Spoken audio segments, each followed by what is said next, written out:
Lord. I hope you all are happy here. Greetings to you all in the matchless name of the Lord and Savior Jesus Christ. എനിക്ക് ഈ തന്ന അവസരത്തിന് PMG youth ടീമിന് I am really grateful. And നമുക്ക് എല്ലാവർക്കും ഈ theme എന്താണെന്ന് അറിയാമല്ലോ. നമ്മൾ ഇന്നലെയും ഇന്നുമായിട്ട് കേൾക്കുന്നു ഹൂ ആം ഐ, ഞാൻ ആരാണ്, നമ്മൾ ആരാണെന്നുള്ളൊരു തീം. അപ്പം നമുക്ക് എല്ലാവർക്കും ഈ ക്വസ്റ്റ്യൻ നമ്മുടെ ജീവിതത്തിൽ എപ്പോഴും കടന്നു വന്നിട്ടുണ്ട്.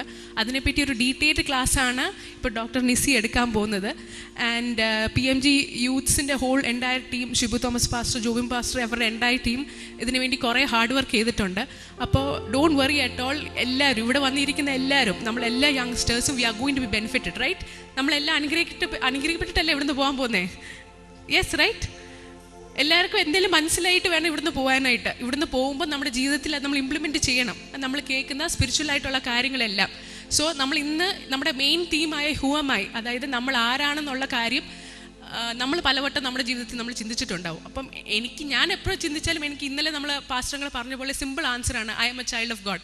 അപ്പം ദൈവം എന്നോട് ചോദിക്കുന്നു, ദൈവം എന്നോട് ചോദിക്കും, ഓക്കെ ഹൂ ആർ യു? ഞാൻ പറയും ഞാൻ I am a child of God. അപ്പം ആ ഒരു ടാഗ് ലൈൻ മാത്രം മതിയോ നമ്മുടെ ജീവിതത്തിൽ? I am a child of God എന്ന് പറയുമ്പോൾ നമ്മുടെ ജീവിതം, നമ്മുടെ ക്യാരക്ടർ അത് റിഫ്ലക്റ്റ് ചെയ്യുന്നുണ്ടോ എന്ന് നമ്മൾ പലപ്പോഴും നമ്മൾ ചിന്തിക്കേണ്ടതായിട്ടുണ്ട്.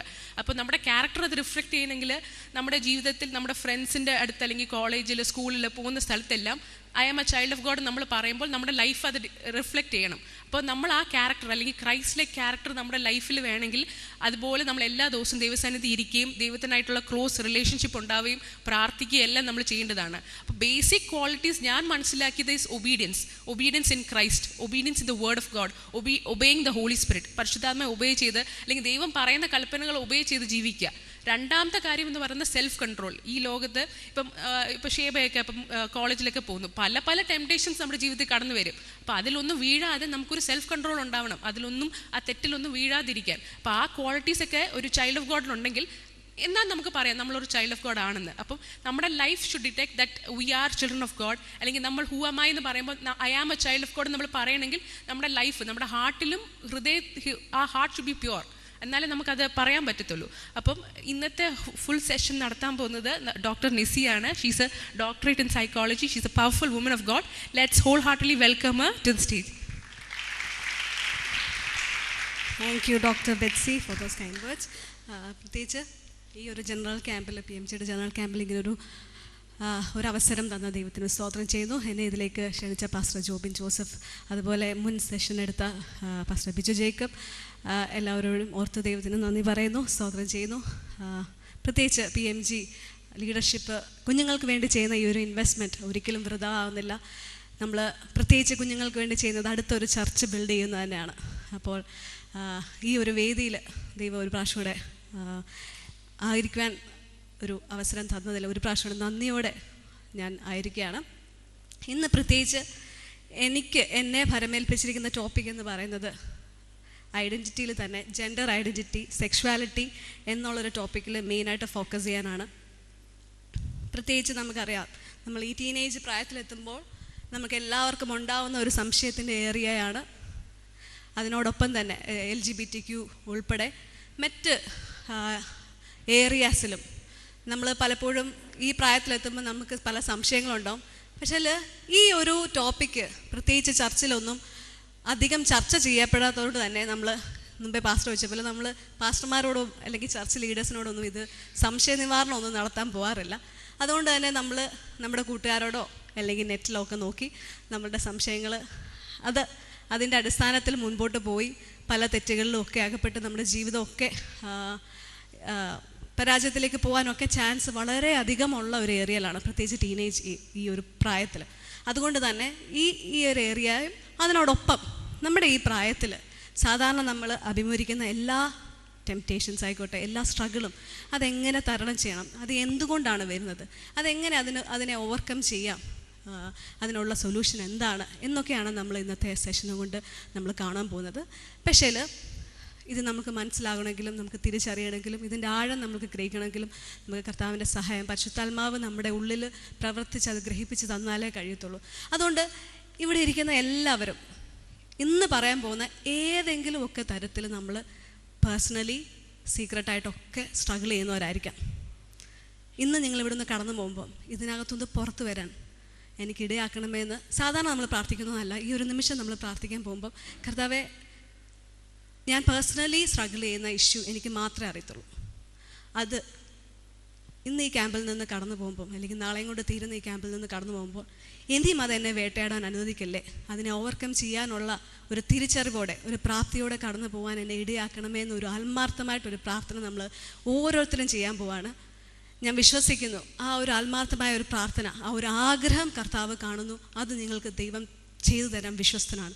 എന്നോടൊപ്പം നിങ്ങൾ ഓരോരുത്തരും ഈ ഒരു ടൈം, ഈ ഒരു മണിക്കൂർ നിങ്ങളാരും ഇവിടെ അലസരായിട്ട് നിൽക്കാതെ നോക്കുക. കാര്യം നമ്മളിങ്ങനെ ഓരോ വിഷയം കയറി പോകും. അതിലെവിടെയെങ്കിലും എന്തെങ്കിലുമൊക്കെ ഓരോ പോയിന്റിൽ നിങ്ങൾക്ക് എവിടെയെങ്കിലും നിങ്ങൾക്ക് കിട്ടും. അതിൽ ക്യാച്ച് ചെയ്യാൻ നിങ്ങൾ റെഡി ആയിട്ടിരിക്കുക. ഡിസ്ട്രാക്ട് ചെയ്യുവാൻ പിശാച് ശ്രമിച്ചാലും നിങ്ങൾ ആഗ്രഹത്തോടെ ഇരിക്കുക. പരിശുദ്ധാത്മാവ് ഞങ്ങളെ സഹായിക്കട്ടെ. നമുക്കൊരു നിമിഷം സമർപ്പണത്തോടെ നമുക്ക് പ്രാർത്ഥിക്കാം. ശരണം എൻ കർത്താവേ, വാഴ്ത്തപ്പെട്ട കുഞ്ഞാടേ,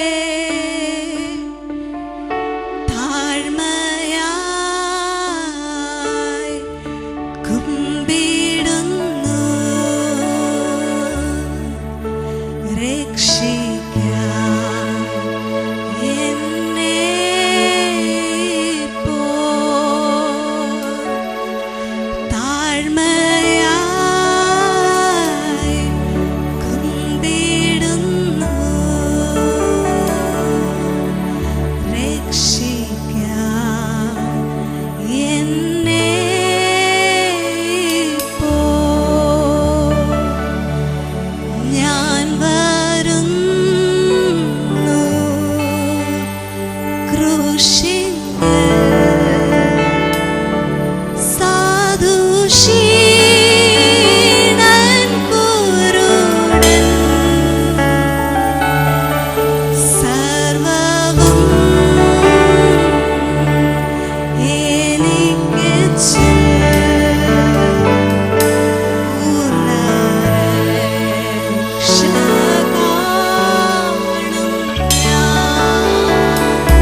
നല്ല പിതാവേ, ഈ സമയം ഞങ്ങൾ ഈ പ്രിയ കുഞ്ഞുങ്ങളുമായിട്ട് അങ്ങയുടെ സന്നദ്ധയിൽ കടന്നു വരുന്നപ്പ, ഇന്ന് ഈ കുഞ്ഞുങ്ങൾ ഓരോരുത്തരും കടന്നു പോകുന്ന, സ്ട്രഗിൾ ചെയ്യുന്ന ഏരിയാസ് അങ്ങയ്ക്ക് മാത്രമാണ് അറിയുന്നത്. ഈ കുഞ്ഞുങ്ങളുടെ ഞെരക്കം, ഈ കുഞ്ഞുങ്ങളുടെ കഥാവെ എല്ലാ ബുദ്ധിമുട്ടുകളും സ്ട്രഗിളും അവരനുഭവിക്കുന്ന എല്ലാ പ്രഷറും അങ്ങയ്ക്ക് മറവായിട്ടില്ല, അങ്ങ് അറിയുന്നു. പക്ഷേ ഇവരെ രക്ഷിക്കുവാനും അങ്ങയ്ക്ക് മാത്രമേ കഴിയാവൂ. ദൈവമേ, ഇന്ന് ഈ കുഞ്ഞുങ്ങളോട് ദൈവമേ ഞാനല്ല, പരിശുദ്ധാത്മാവ് തന്നെ ഇടപെടണമേ. അവരുടെ ഹൃദയത്തെ പിതാവെ അങ്ങ് ആകർഷിക്കണമേ. ക്രിസ്തു ഇവിടെ വെളിപ്പെട്ട് വരണമേ. പരിശുദ്ധാത്മാവ് ഇവരുടെ ഹൃദയങ്ങളെ ദൈവമേ അങ്ങ് തുറക്കണമേ. ത്രിയേക ദൈവമാണ് കർത്താവ് ഇവിടെ എഴുന്നള്ളി വരണമെന്ന് പ്രാർത്ഥിക്കുന്നപ്പ, ഇന്ന് ഞങ്ങൾ ഇവിടുന്ന് കടന്നു പോകുന്നത് ഈ കുഞ്ഞുങ്ങൾ ദൈവമേ വന്ന പോലെ ആരും കടന്നു പോകരുതേ കർത്താവേ. ഈ ലോകത്തിൽ യഥാർത്ഥമായിട്ടുള്ള നശിച്ചു പോകുന്ന ഈ ലോകത്തിൽ കർത്താവേ, ഇവരെ നശിക്കാൻ സാധ്യതയുള്ള, നശിപ്പിച്ച് കളയുവാൻ ടാർഗറ്റ് ചെയ്ത് വെച്ചിരിക്കുന്ന ഒരു കൂട്ടമാണപ്പാ ഞങ്ങൾ. പക്ഷേ കർത്താവേ, അതിനെ മധ്യേ ധൈര്യത്തോടെ വിശുദ്ധിക്ക് വേണ്ടി നിലനിൽക്കുന്ന ഒരു തലമുറയാക്കി ദൈവമേ ഇവിടുന്ന് ഓരോ കുഞ്ഞിനെയും ദൈവമേ എഴുന്നേൽപ്പിക്കണമേ കർത്താവേ. ഞാൻ പ്രാർത്ഥിക്കുന്നപ്പാ കർത്താവേ, ഈ ഓരോ കുഞ്ഞുങ്ങളെയും ദൈവമേ അങ്ങയുടെ രാജ്യത്തിന് വേണ്ടി എഴുന്നേൽപ്പിക്കണമേ. കർത്താവേ, അങ്ങയുടെ രാജ്യത്തിന് വേണ്ടി ശക്തമായിട്ട് ദൈവമേ ധീരമായിട്ട് നിൽക്കുന്ന കുഞ്ഞുങ്ങളായിട്ട് ദൈവമേ കർത്താവേ അങ്ങ് ആരും നഷ്ടപ്പെട്ടു പോകാൻ ദൈവനെ അനുവദിക്കല്ലേ, ഒരു കുഞ്ഞും നഷ്ടപ്പെട്ടു പോകാൻ ദൈവനെ അനുവദിക്കല്ലേ എന്ന് പ്രാർത്ഥിക്കുന്നപ്പാ. പ്രാർത്ഥന കേട്ടതിനായി സ്തോത്രം ചെയ്യുന്ന സകല മാനവും മഹത്വം അപ്പച്ചനെ സമർപ്പിക്കുന്നു യേശുവിൻ്റെ നാമത്തിൽ തന്നെ. യെസ്, ഞാൻ ആദ്യം പറഞ്ഞതുപോലെ തന്നെ നമ്മുടെ ടോപ്പിക്ക് സെക്ഷുവാലിറ്റി എന്നുള്ളതാണ്. അതിനേക്കാളും അപ്പുറം നമ്മളായിത്തീരണ്ടേ, നമ്മൾ മനസ്സിലാക്കണ്ടേ നമ്മളിൽ നിന്ന് ദൈവം പ്രതീക്ഷിക്കുന്ന സെക്ഷുവാലിറ്റി, അത് നമ്മൾ അറിയുവാൻ, അതായത് holy sexuality and the gospel എന്നുള്ളൊരു തീമിലാണ് നമ്മുടെ ഇന്നത്തെ സെഷൻ മുമ്പോട്ട് പോകാൻ ആഗ്രഹിക്കുന്നത്. അതിനായിട്ട് ആദ്യം തന്നെ ഞാനൊരു 3 കസേര എടുക്കുവാൻ ആഗ്രഹിക്കുകയാണ്. ഒന്ന് ഹെൽപ്പ് ചെയ്യാം. ഒരു കസേര നമുക്ക് തല തിരിച്ചു വെക്കാം, അതായത് മറിഞ്ഞു കിടക്കാമെന്ന് വിചാരിക്കുക. ഒരു കസാര നേരെ ഇരിക്കുന്നു, ഒരു കസാര. ഈ 3 ചെയറിൽ ഏതെങ്കിലുമൊക്കെ ഇരിക്കുന്നവരാണ് ഇവിടെ ഇരിക്കുന്ന എല്ലാവരും.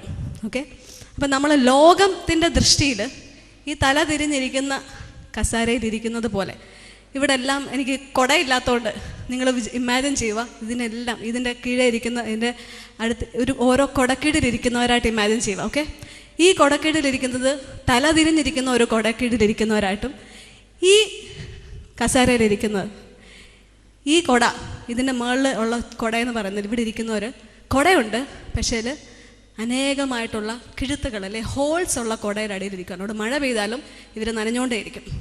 ഓക്കെ, ഈ കുട പ്രത്യക്ഷത്തിൽ കുഴപ്പമൊന്നുമില്ല, തല തിരിഞ്ഞതല്ല, കിഴുത്തൊന്നുമില്ല, മഴ നനഞ്ഞാൽ അങ്ങനെ പെട്ടെന്നുള്ള ചെറിയ ചാറ്റന്മാരിനൊന്നും കുഴപ്പമില്ല. പക്ഷെ നല്ല മഴ പെയ്താൽ ഈ കുടയ്ക്ക് ശക്തിയില്ല, ബലമില്ല.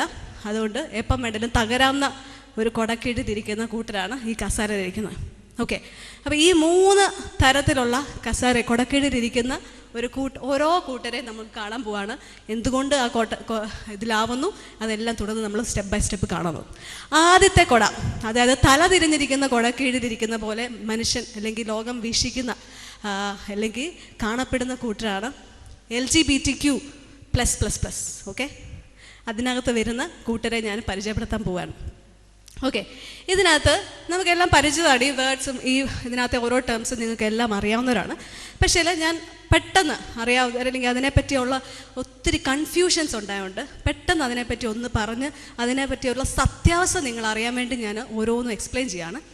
ഈ LGBTQ+ൻ്റെ 2 ഡിവിഷനാണ് മെയിനായിട്ട് വരുന്നത്.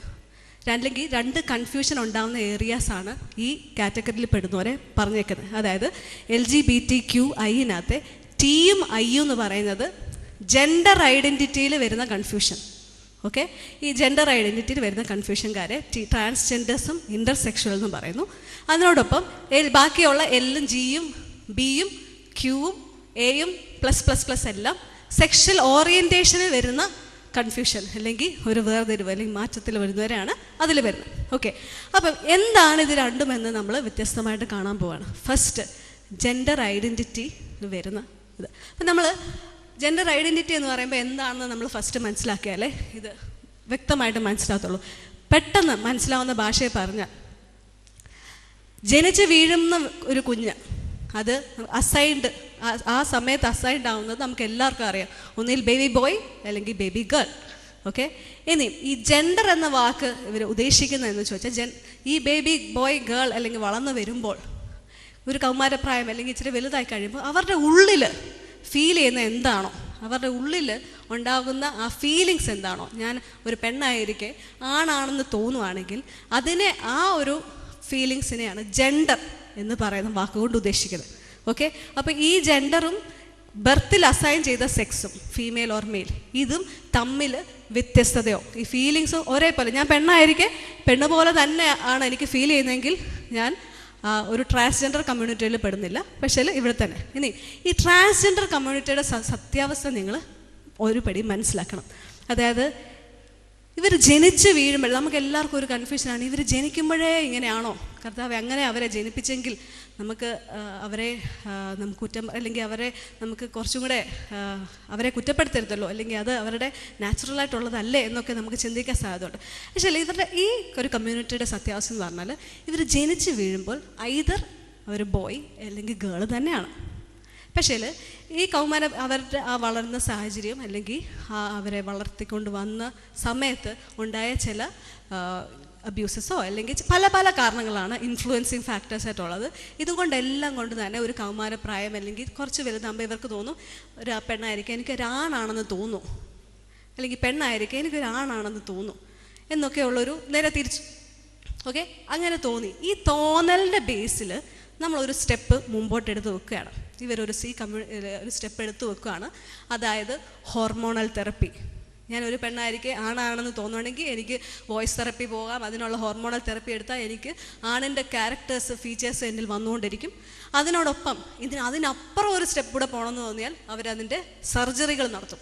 ടോപ്പ് സർജറി, ബോട്ടം സർജറി എന്നൊക്കെ പറഞ്ഞ് ഈ സർജറികൾ നടത്തി ഇവർ പൂർണ്ണമായിട്ട് ഒന്നിലാണോ ഒരു പെണ്ണോ ആയിട്ട് അവർക്ക് ആഗ്രഹമുള്ള അവരുടെ തോന്നലിന് അനുസരിച്ചുള്ള രീതിയിലോട്ട് മാറും. അതിനെയാണ് ആ ഒരു കമ്മ്യൂണിറ്റിയിൽ അങ്ങനെ ചെയ്യുന്നവരാണ് ഈ ട്രാൻസ്ജെൻഡർ കമ്മ്യൂണിറ്റി വരുന്നത്. പക്ഷേ ഒറിജിനലി ഇവരുടെ ശരീരത്തിൽ പ്രൂവ് ചെയ്യാൻ വേണ്ടി ഈ തോന്നൽ കറക്റ്റാണെന്ന് പ്രൂവ് ചെയ്യാൻ ഇവർക്കൊന്നുമില്ല. അതുകൊണ്ടാണ് ഇവർ ഹോർമോണൽ അല്ലെങ്കിൽ ഈ ഒരു സർജറി നടത്തി മാറുന്നത്.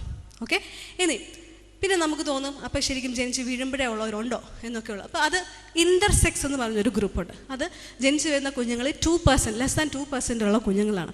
ഇവർ ജനിച്ച് വീഴുമ്പം ഈ ഡോക്ടേഴ്സ് നോക്കുമ്പോൾ ഇവർ ജനിച്ച് വീഴുമ്പോൾ ഒന്നിൽ കുഞ്ഞ് ആണാണോ പെണ്ണാണോ എന്ന് പറയും. പക്ഷേ അവരുടെ എക്സ്റ്റേണൽ ജെനറ്റിൽ ആ ഒരു എക്സ്റ്റേണൽ സെക്സ് ഓർഗൻസ് നോക്കുമ്പോൾ ഇത് ആണാണോ പെണ്ണാണോ എന്ന് കൃത്യമായിട്ട് തിരിച്ചറിയാൻ കഴിയാത്ത രീതിയിൽ ഇവരുടെ സെക്ഷൽ ഓർഗൻസ്, എക്സ്റ്റേണൽ ആയിട്ടുള്ള ഓർഗൻസ് വരുമ്പോൾ ഈ ഡോക്ടേഴ്സ് എന്താ ചെയ്യുന്നത് വെച്ചാൽ ഇൻറ്റേർണൽ ആയിട്ടുള്ള ഇവരുടെ സ്റ്റേറ്റസ് നോക്കും. ഇൻറ്റേർണൽ ആയിട്ടുള്ള ഇവരുടെ റീപ്രൊഡക്റ്റീവ് ഓർഗൻസിൻ്റെ സ്റ്റേറ്റസ് പ്രീഡോമിനൻ്റായിട്ട് ഏതാണോ നിൽക്കുന്നത്, ഒന്നിലാണോ അല്ലെങ്കിൽ പെണ്ണോ ആയിരിക്കും അത്. അതുപോലെ അവരുടെ ഹോർമോണൽ സ്റ്റേറ്റസ് ഒക്കെ നോക്കിയിട്ട് ഇതിന് തുല്യമായിട്ട് ഇവരെ ഡൈവേർട്ട് ചെയ്ത് ചാനലൈസ് ചെയ്യും. ഓക്കെ, ഒന്നിൽ അകത്ത് ആടിൻ്റെ ഒരു റീപ്രൊഡക്റ്റീവ് ഓർഗനാണ് ഡോമിനൻ്റായിട്ട് നിൽക്കുന്നതെങ്കിൽ അതിലോട്ട്, അല്ലെങ്കിൽ പെണ്ണിൻ്റെ, അങ്ങനെ അവരെ ചാനലൈസ് ചെയ്ത് ഏതെങ്കിലും ഒരു ഇതിലോട്ട് ആക്കും. ഓക്കെ, ഇനി നമ്മളുടെ ഇടയിൽ, പ്രത്യേകിച്ച് വിശ്വാസികളുടെ ഇടയിൽ ഒരു കൺഫ്യൂഷൻ വരുന്നതാണ്. ബൈബിളിൽ ഷണ്ണൻ എന്നൊക്കെ പറഞ്ഞിട്ടില്ലേ, അപ്പോൾ അത് വചനത്തിലുള്ളതല്ലേ എന്നൊക്കെ ഉള്ളത്. അത് ടോട്ടലി ഡിഫറെൻ്റ് ആയിട്ടുള്ളൊരു കമ്മ്യൂണിറ്റിയാണ്. അത് യുനക്സ് എന്ന് പറഞ്ഞൊരു ഗ്രൂപ്പാണ്. ഓക്കെ, ബൈബിളിൽ പറഞ്ഞിരിക്കുന്ന ആ ഒരു ഷണ്ണന്മാരെന്ന് പറയുന്നത് അത് 3 തരത്തിൽ, അതായത് നമുക്ക് കൊരിന്ത്യരിൽ കാണാൻ പറ്റും. മനുഷ്യൻ ഷണ്ണനാക്കിയവൻ, തന്നെത്താൻ ഷണ്ണനാക്കിയവൻ, പിന്നെ ഷണ്ണനായി ജനിച്ചവൻ, അങ്ങനെ 3 തരത്തിൽ ഉള്ളത് പറയുന്നുണ്ട്.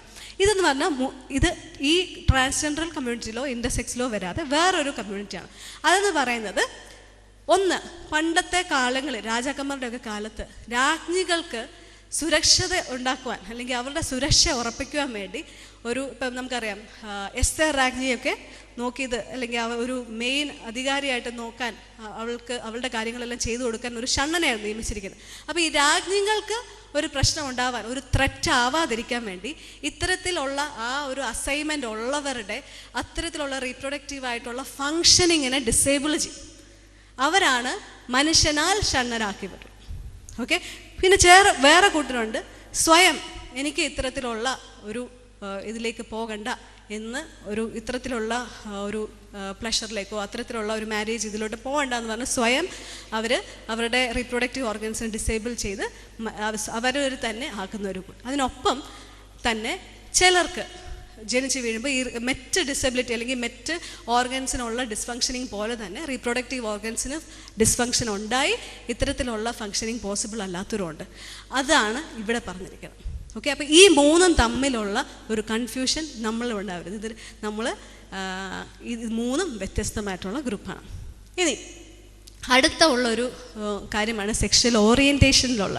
അതിനകത്താണ് ലെസ്ബിയൻസ്, ഗേ, ക്വസ്റ്റ്യനിങ്, അസെക്ഷൽ എന്നൊക്കെ പറഞ്ഞ കുറേ ബാക്കിയുള്ള ടേംസ്. അപ്പം ഇതിനകത്ത് കർത്താവ് നിയമിച്ചിരിക്കുന്ന ഒരു നിയമമുണ്ട്. ഒരാണും പെണ്ണും വിവാഹത്തിന് അപ്പുറമായിട്ട്, വിവാഹത്തിനകത്ത് ഒരു സെക്ഷലായിട്ടുള്ള ഒരു ഇൻറ്റിമസിയിൽ കുഞ്ഞുങ്ങൾ ഉണ്ടാവാൻ വേണ്ടിയുള്ളൊരു സിസ്റ്റം വെച്ചിരിക്കുന്നത്. അതിനെതിരായിട്ട് അല്ലെങ്കിൽ അതിന് പോസിബിൾ അല്ലാത്ത രീതിയിൽ ഇപ്പോൾ കാണപ്പെടുന്ന, അല്ലെങ്കിൽ ആണും തമ്മിൽ ഒരു ഫിസിക്കൽ അട്രാക്ഷൻ ഇൻറ്റിമസിയിലോട്ട് പോകുന്നത്, പെണ്ണും തമ്മിൽ ഒരു അത്തരത്തിലുള്ള ബന്ധത്തിലേക്ക് പോകുന്നത്, അതിനെയൊക്കെയാണ് ഈ സെക്ഷൽ ഓറിയൻറ്റേഷണൽ ഡിഫറൻസ് വരുന്ന ഒരു ഇതായിട്ട് കാണപ്പെടുന്നത്.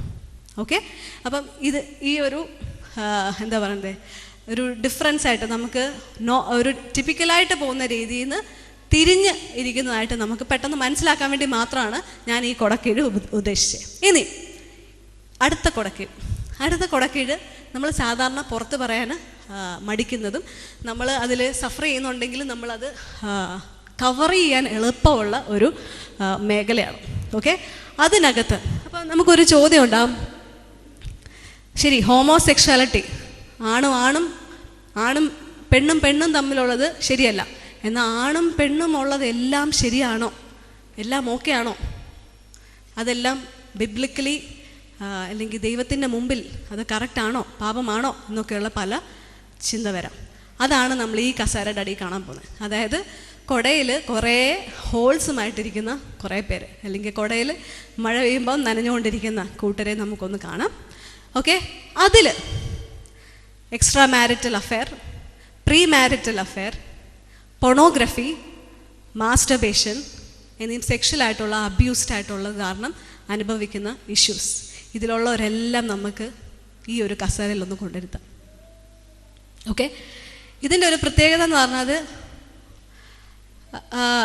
എക്സ്ട്രാ മാരിറ്റലും പ്രീ മാരിറ്റൽ അഫെയറൊക്കെ ഇപ്പം കോമൺ ആയിട്ടിരിക്കുകയാണ്. അത് ഇപ്പം അതൊരു ഹിഡൻ ആക്കി വെക്കേണ്ടതല്ല, അത് നാച്ചുറലായിട്ട് വന്നുകൊണ്ടിരിക്കുന്നതും അത് വളരെ പ്രത്യേകിച്ച് നമ്മളുടെ സമൂഹത്തിലും അതിന് എന്താ പറയണ്ടേ, വളരെ ചെറുപ്പത്തിൽ തന്നെ ഇത്തരത്തിലുള്ള ബന്ധങ്ങളിലൊക്കെ അകപ്പെട്ട് ജീവിതം തന്നെ തകരുന്ന കുഞ്ഞുങ്ങളുടെ എണ്ണം വളരെ കൂടിക്കൊണ്ടിരിക്കുന്ന ഒരു കാലഘട്ടമാണ്. പല കുഞ്ഞുങ്ങളും എനിക്ക് തോന്നുന്നു അറിഞ്ഞോ അറിയാതെയോ വളരെ ഹൈസ്കൂൾ പ്രായം മുതലേ തന്നെ ബന്ധങ്ങളുടെ കൈവിട്ട രീതിയിലേക്ക് വരെ പോയി പിന്നീട് അതിൻ്റേതായിട്ടുള്ള ആഘാതങ്ങളും താങ്ങാൻ കഴിയാതെ ഈവൻ സൂസൈഡ്, ഡിപ്രഷൻ, അത്തരത്തിലുള്ള ഹെവി ആയിട്ടുള്ള മെൻ്റൽ സ്റ്റേറ്റിലോട്ട് പോലും വളരെ ചെറുപ്പത്തിൽ തന്നെ ഈ കാരണത്താൽ പോകുന്ന ഒരു കാലഘട്ടമാണ്. പക്ഷേ ഈ pre marital affair, extra marital affair ഒക്കെ നിങ്ങൾക്ക് വളരെ കോമൺ ആയിട്ട് അറിയാവുന്നുണ്ട്. അതിൻ്റെ ഡീറ്റെയിലോട്ടൊന്നും ഞാൻ പോകുന്നില്ല. ഒരു വാക്കിൽ ഞാൻ പോണോഗ്രഫി, മാസ്റ്റർബേഷൻ്റെ ഒരു എഫക്റ്റ് മാത്രം ഞാൻ പറയാൻ ആഗ്രഹിക്കുന്നു. കാര്യം അത് പൊതുവെ ആരും ഡിസ്കസ് ചെയ്യുവോ അല്ലെങ്കിൽ അത് എനിക്ക് ആ പ്രശ്നം ഉണ്ടെന്ന് പറഞ്ഞ് പുറത്ത് വരാൻ മടിക്കുന്ന ഒരു ഏരിയ ആയതുകൊണ്ട് ഞാൻ അത് തുറന്ന് പറയാൻ ആഗ്രഹിക്കുകയാണ്.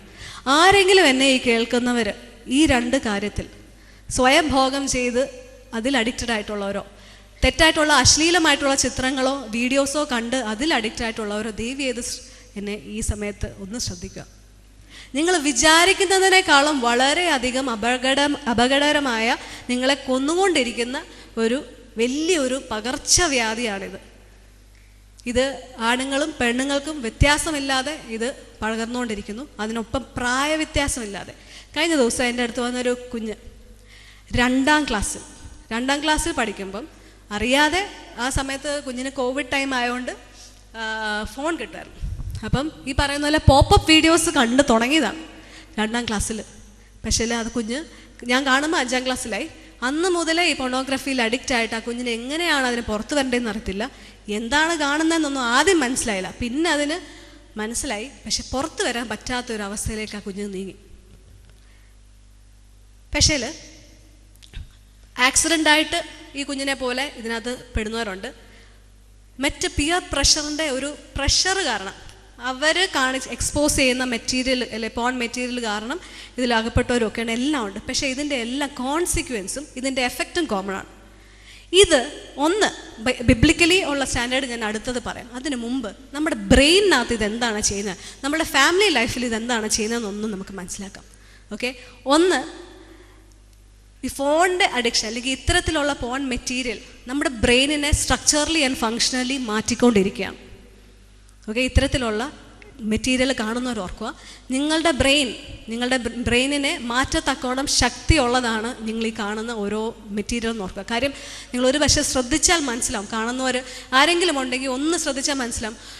ഈ കുഞ്ഞുങ്ങൾ അകപ്പെട്ട് പോകുന്നവർ പറയുന്നൊരു കാര്യമുണ്ട്, ഒന്ന് കണ്ട് അത്രയും അഡിക്റ്റീവായിട്ട് നമ്മളെ അതിൽ തന്നെ ഉടക്കി നിർത്തുന്നതും ഒന്ന് കണ്ട് അതിനേക്കാളും അപ്പുറം അല്ലെങ്കിൽ അതിനേക്കാളും പെർവേർട്ടഡ് ആയിട്ടുള്ള വേർഷൻ മേലെ കണ്ട് നിങ്ങളെ അതിൻ്റെ ഒരു കയത്തിലേക്ക് ഇടുന്ന ഒരു വലിയൊരു കാര്യമാണ് ഈ പൊണോഗ്രഫി എന്ന് പറയുന്നത്. ഇതിൻ്റെ പിന്നിലൊരു മാഫിയ തന്നെയാണുള്ളത്.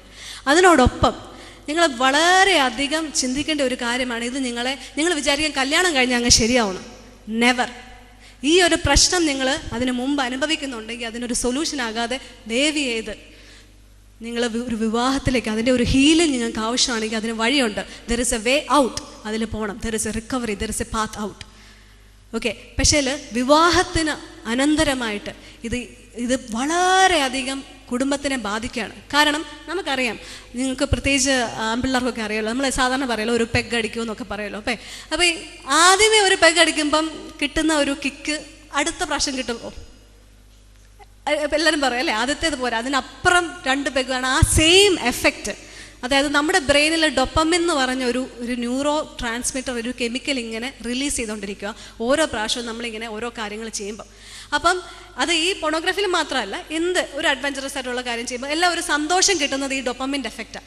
അപ്പം നമ്മൾ ഒരു മെറ്റീരിയൽ കാണുമ്പോൾ കിട്ടുന്ന ഒരു എഫക്റ്റ് ഉണ്ട്. അത് കഴിഞ്ഞിട്ട് പിന്നെ വേറെ വേറെ ഹൈ ലെവലിൽ പോയി പല മൾട്ടിപ്പിൾ ടൈംസ് ആവുന്നു, പെർവേർട്ടഡ് വേർഷൻ ആവുന്നു, അങ്ങനെ പോകുന്നു.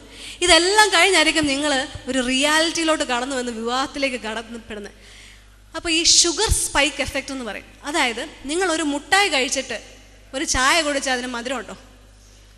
അതുപോലെയാണ് ഈ പൊർണോഗ്രഫിയിൽ അഡിക്ഷൻ കഴിഞ്ഞിട്ട് നിങ്ങളൊരു റിയലായിട്ടുള്ളൊരു വിവാഹ ജീവിതത്തിൽ കയറുമ്പം അത് ഇത്ര ഉള്ളായിരുന്നോ, ഇതായിരുന്നോ എന്നുള്ള രീതിയിൽ ഈ ഒരു ഡൊപ്പമിൻ്റെ ഒരു അഡിക്ഷൻ നിങ്ങളെ അത്രമാത്രം ഈ റിയാലിറ്റിയിലോട്ട് കടക്കാൻ കഴിയാതെ ആക്കും.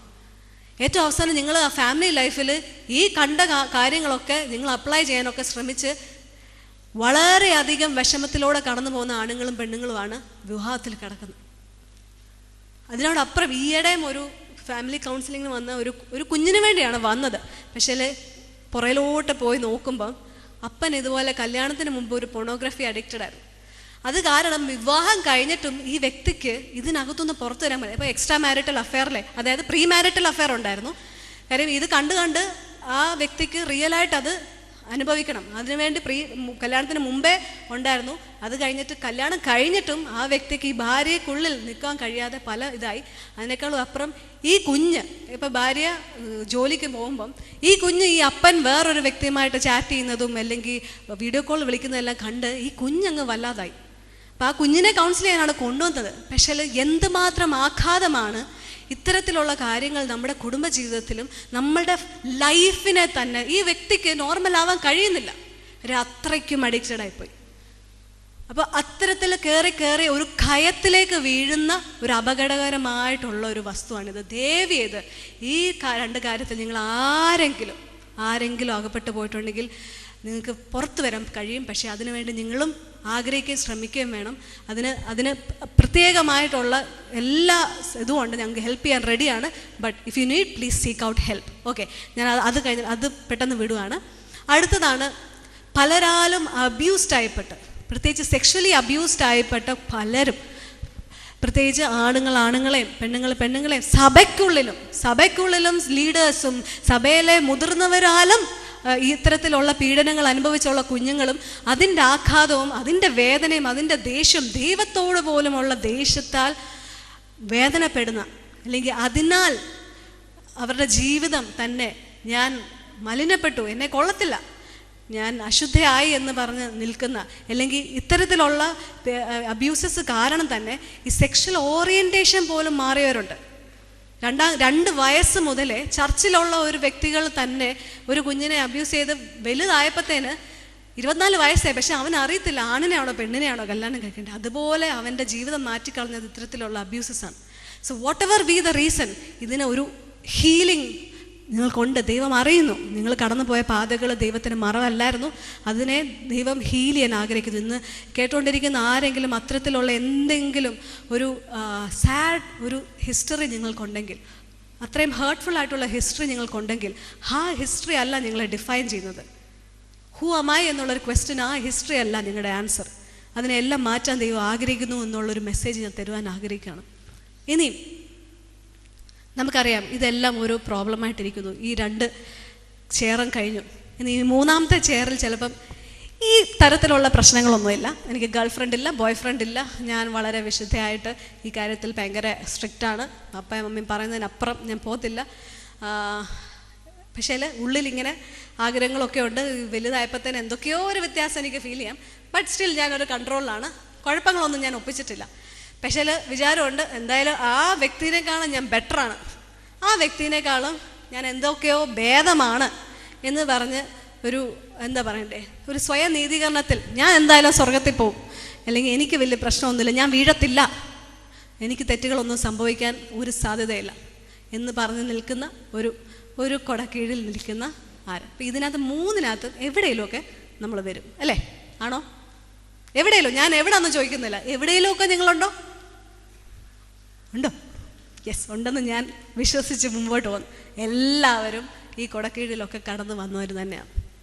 ഓക്കെ, ഇനി ഇതിനുള്ള സൊല്യൂഷൻ എന്തുകൊണ്ടാണ് ഇത് സംഭവിച്ചെന്നുള്ളതൊരു ബിബ്ലിക്കൽ ആംഗിളിൽ നമ്മൾ കാണാൻ പോവാണ്. പക്ഷേ എന്താണ് ബിബ്ലിക്കൽ സ്റ്റാൻഡേർഡ് ഓഫ് സെക്ഷുവാലിറ്റി? ദൈവത്തിൻ്റെ മുമ്പിൽ ദൈവം വെച്ചിരിക്കുന്ന സ്റ്റാൻഡേർഡ് എന്താണെന്ന് നമുക്ക് ആദ്യം നോക്കാം. ഈ സെക്ഷുവാലിറ്റിയുടെ കാര്യത്തിൽ ദൈവത്തിൻ്റെ കാഴ്ചപ്പാട് എന്താണ്, ദൈവം എന്താണ് പറഞ്ഞിരിക്കുന്നത്, ഇനി ആ കാഴ്ചപ്പാടിൽ നമുക്ക് എന്തുകൊണ്ടാണ് എത്തപ്പെടാൻ പറ്റാത്തത്, അതെങ്ങനെ ആയിത്തീരാം എന്നുള്ളതാണ് തുടർന്ന് കാണുമ്പോൾ.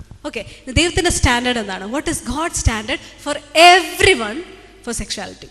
ഓക്കെ, ദൈവത്തിൻ്റെ സ്റ്റാൻഡേർഡ് എന്ന് പറയുന്നത് വിവാഹത്തിന് മുമ്പ് ഉള്ള നിർമ്മലതയും വിവാഹത്തിന് ശേഷമുള്ള ഫെയ്ത്ത്ഫുൾനെസ്സും. ഓക്കെ, വിവാഹത്തിന് മുമ്പുള്ള നിർമ്മലത, പാതിവൃത്യം എന്നൊക്കെ പറയുന്ന പോലെ ആ നിർമ്മലതയാണ് ദൈവത്തിൻ്റെ മുമ്പിൽ ഉള്ള സ്റ്റാൻഡേർഡ്. വിവാഹത്തിന് ശേഷം നമ്മൾ വിവാഹം കഴിക്കുന്ന ആരാണോ ആ വ്യക്തിയോടുള്ള ഫെയ്ത്ത്ഫുൾനെസ്, ഇത് രണ്ടുമേ ഉള്ളൂ ദൈവത്തിൻ്റെ മുമ്പിൽ സ്റ്റാൻഡേർഡ്. ഇതിനപ്പുറം എന്തും ഇറ്റ് ഈസ് എ സിൻ. ദൈവത്തിൻ്റെ മുമ്പിൽ നമ്മൾ കുറവുള്ളവരാണ്. ദൈവത്തിൻ്റെ മുമ്പിൽ നമ്മൾ അത് പാപം ചെയ്യുന്നു, ആ പാപത്തിൻ്റെ പരിണത ഫലവും അനുഭവിക്കുന്നവരായി തീരുവാണ്. ഓക്കെ, ഇനി ഈ സ്റ്റാൻഡേർഡിലെത്ത നമുക്കറിയാം, അറിയാം ഇതൊക്കെ തെറ്റാണ്, ഇതൊക്കെ ശരിയാണോ എന്നൊക്കെയുള്ള സംശയമുണ്ട്. പക്ഷേ എന്ത് ചെയ്താൽ നമുക്ക് കൺട്രോൾ ചെയ്യാൻ പറ്റുന്നില്ല അല്ലേ? എന്ത് ചെയ്താലും ആ വ്യക്തിയെ മറക്കാൻ പറ്റുന്നില്ല. എവിടുന്നോ നാച്ചുറലി സ്റ്റാർട്ട് ചെയ്ത ആ ഒരു വികാരം നമ്മളെ അങ്ങ് കൺട്രോൾ ചെയ്യുകയാണ്. എനിക്ക് എന്നാൽ കൺട്രോൾ ചെയ്യപ്പെടാൻ പറ്റാത്ത തരത്തിൽ എന്നെ ആക്കി തീർക്കുന്ന ഒരു ഒരു ഒരു കാര്യം എൻ്റെ ലൈഫിലുണ്ട് എന്ന് തോന്നുന്ന ലെവലാണ്. എസ്പെഷ്യലി ഈ ഒരു ഏരിയയിൽ നമ്മളുടെ കൺട്രോളിനപ്പുറമായിട്ട് നമ്മളുടെ വികാരങ്ങളും നമുക്ക് ആഗ്രഹമുണ്ട്, വേണ്ട ഇന്ന് മുതൽ വേണ്ടാന്ന് തീരുമാനിച്ചാൽ അടുത്തൊരു കോൾ വരുമ്പോഴോ അല്ലെങ്കിൽ അടുത്തൊരു ടെംപ്റ്റേഷൻ വരുമ്പോഴോ നമ്മൾ പെട്ടെന്ന് അങ്ങ് വീഴു പോകാൻ സാധ്യതയുള്ളൊരു ഏരിയയാണ്. അതെന്തുകൊണ്ടെന്ന് നമ്മൾ കാണാൻ പോവാണ്. വൈ കാരണം ഈ വൈ അറിഞ്ഞാലേ അതിനുള്ള സൊല്യൂഷനിലേക്ക് നമുക്ക് കയറാൻ പറ്റത്തുള്ളൂ. ബിബ്ലിക്കലായിട്ടുള്ള ഒരു വ്യൂ, അതിന് മാത്രമേ ഉള്ളൊരു സൊല്യൂഷനും അതിന് മാത്രമേ ഉള്ളൂ കറക്റ്റായിട്ടുള്ള ആൻസറും. ഓക്കെ, സോ ഞാനിപ്പോൾ ഇവിടെ നിന്നിട്ട് എനിക്ക് സൈക്കോളജിക്കലായിട്ടുള്ള കുറേ റീസൺസ് പറയാം. ദിസ് ഈസ് വൈ, ഇതുകൊണ്ടാണ് നിങ്ങൾ വരാൻ പോകുന്നത്. പക്ഷെ അതെല്ലാം ഇൻഫ്ലുവൻസിങ് ഫാക്ടേഴ്സാണ്. കാര്യം നമുക്ക് പറയാം, കുഞ്ഞുങ്ങളെ വളർത്തിയ രീതി കൊണ്ടാണ് ഇങ്ങനെ, അല്ലെങ്കിൽ കുഞ്ഞുങ്ങളുടെ പിയർ പ്രഷറും കൊണ്ടാണ് ഇങ്ങനെ, അല്ലെങ്കിൽ അവനെ അബ്യൂസ് ചെയ്തുകൊണ്ടാണ് അവൻ ഇങ്ങനെ ആയത് എന്നെല്ലാം നമുക്ക് റീസൺസ് കാണും. അതെല്ലാം ഇൻഫ്ലുവൻസിങ് ഫാക്ടേഴ്സാണ്. യെസ്, അതിലെല്ലാം ഒരു പരിധി വരെ ആ കുഞ്ഞിനെ അതിലോട്ടാക്കാൻ സാധ്യതകളുണ്ട്. പക്ഷേ ഇതിനെല്ലാം അപ്പുറമായിട്ട് നമ്മൾ വില കുറച്ച് കാണുന്ന ഒരു കാര്യമുണ്ട്. അതിൻ്റെ പേരാണ് ഒറിജിനൽ സിൻ. ഓക്കെ, ഈ ഒറിജിനൽ സിൻ എന്നാന്ന് നമുക്കൊന്ന് കണ്ടു നോക്കാം. അതായത് ആദാമും ഹൗവയും ഈ ലോകത്തിലായിരുന്നപ്പോൾ അവർക്ക് 2 ഓപ്ഷൻ ഉണ്ടായിരുന്നു. ഒന്നിൽ അനുസരിക്കാം അല്ലെങ്കിൽ അനുസരിക്കാതിരിക്കാം, പാപം ചെയ്യാം പാപം ചെയ്യാതിരിക്കാം, ഇത് രണ്ടും ഒരു ഓപ്ഷൻ ഉണ്ടായിരുന്നു. പക്ഷേ അവരുടെ വീഴ്ചയിലൂടെ നമുക്ക് വന്നൊരു പരിണത ഫലമുണ്ട്, നമുക്ക് പാപം ചെയ്യാതിരിക്കാൻ പറ്റത്തില്ല. We are unable to sin. Okay, ആ അവസ്ഥയാണ് ഒറിജിനൽ സിൻ എന്ന് പറയുന്നത്. ഈ ഒറിജിനൽ സിൻ എന്നുള്ള വാക്ക് വരുന്നത് ഇത് ആദ്യം മുതൽ ഈ ഫസ്റ്റ് സിന്ന് കഴിഞ്ഞതിന് ശേഷം ഉണ്ടായ കോൺസിക്വൻസ് ആണ്. ഒത്തിരി കോൺസിക്വൻസ് ഉണ്ട്, മരണമുണ്ട്, അനേക രോഗങ്ങളും എല്ലാ പെർഫെക്റ്റ് ആയിട്ടുള്ള ഒരു ലൈഫിൽ നിന്ന് ഇംപെർഫെക്ഷൻസ് എല്ലാം വന്നത് ഈ ഫസ്റ്റ് സിന്നിൽ നിന്നാണ്. പക്ഷേ നമ്മളെ എല്ലാം ഒരേപോലെ അൺഎബിൾ ടു സിൻ, പാപം ചെയ്യാതിരിക്കാൻ പറ്റാത്ത ഒരു അവസ്ഥയിലാക്കിയത് ഈ ഒറിജിനൽ സിന്നാണ്. അതായത് ആദാമ്യ പാപത്തിലൂടെ നമ്മളിൽ വന്ന ഒരു പാപത്തിൻ്റെ സ്വഭാവം, പാപത്തിൻ്റെ ഒരു നേച്ചർ നമ്മളിലുണ്ട്. ഈ നേച്ചർ നമ്മുടെ ശരീരത്തുള്ളതുകൊണ്ട് നമ്മുടെ ചിന്തകളിലും നമ്മുടെ വാക്കുകളിലും നമ്മുടെ പ്രവൃത്തിയിലും നമ്മൾ തെറ്റ് ചെയ്തു പോവും. Okay, original sin. പക്ഷേ ഈ ഒറിജിനൽ സിന്നാണ് എല്ലാ ഹ്യൂമാനിറ്റീനെയും, എല്ലാ ലോകത്തിലുള്ള എല്ലാ മനുഷ്യരെയും ഒരുപോലെ നിർത്തുന്നത്. അതാണ് ദൈവം പറഞ്ഞത്, നീതിമാൻ ആരുമില്ല, ഈ കസാരയിലിരിക്കുന്നവരും ഈ കസാരയിലിരിക്കുന്നവരും ഈ കസാരയിലിരിക്കുന്നവരും ഒരുപോലെയാണ് ദൈവത്തിൻ്റെ മുമ്പിൽ. നമ്മൾ ചിന്തിക്കുമോ ലെസ്ബിയൻസ്, ഗേ, അതൊന്നും ഞാൻ ഹോമോസെക്ഷൽ അല്ലല്ലോ ഞാൻ, അതുകൊണ്ട് ഞാൻ തെറ്റിൻ്റെ കാര്യത്തിൽ ഇച്ചിരി റാങ്ക് കുറഞ്ഞ ആളാണ്. നെവർ. ഇതെല്ലാം ദൈവത്തിൻ്റെ മുമ്പിൽ ഒരുപോലെയാണ്.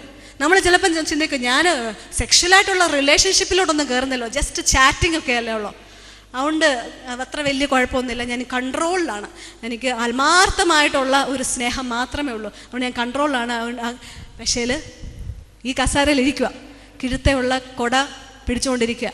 അതിനൊപ്പം നമ്മൾ വിചാരിക്കും, ഞാൻ ഈ ഒരു സ്റ്റാൻഡേർഡ് ഞാൻ ഭയങ്കര പെർഫെക്റ്റ് ആണ്, അതുകൊണ്ട് എനിക്കൊരു കുഴപ്പമില്ലെന്ന് ചിന്തിക്കുന്ന സെൽഫ് റൈച്ചസ്നെസ്, സ്വയം നീതീകരണത്തിൽ നിൽക്കുന്ന ഒരു ഗ്രൂപ്പ്.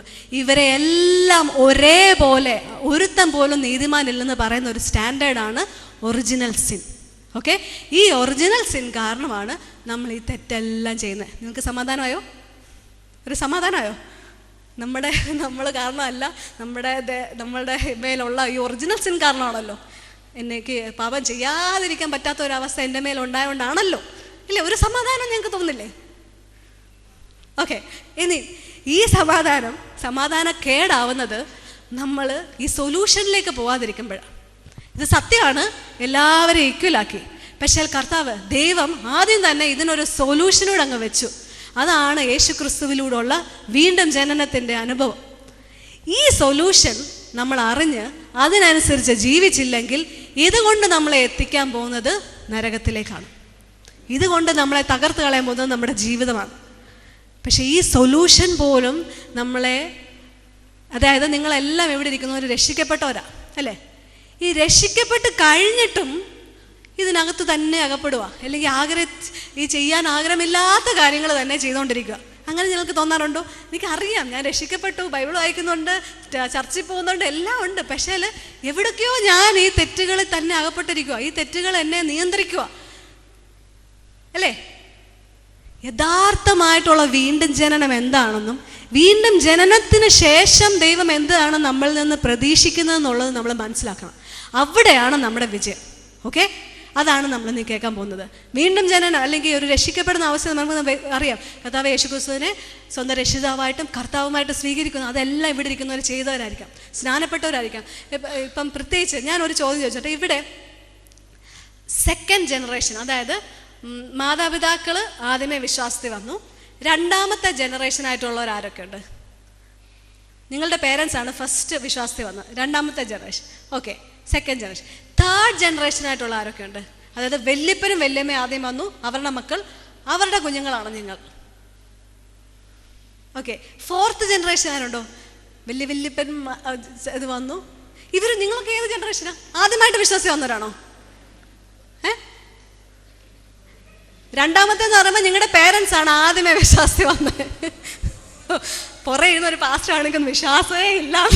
ഓക്കെ ഓക്കെ അപ്പോൾ ഈ കൂടുതലും ഞാനൊരു രണ്ടാം ജനറേഷനിൽ പെട്ട ആളാണ്. അതായത് എൻ്റെ പേരൻസ് ആണ് ആദ്യമേ വിശ്വാസം വന്നത്. അപ്പം നമുക്കെല്ലാം ഒരു പ്രശ്നമുണ്ട്.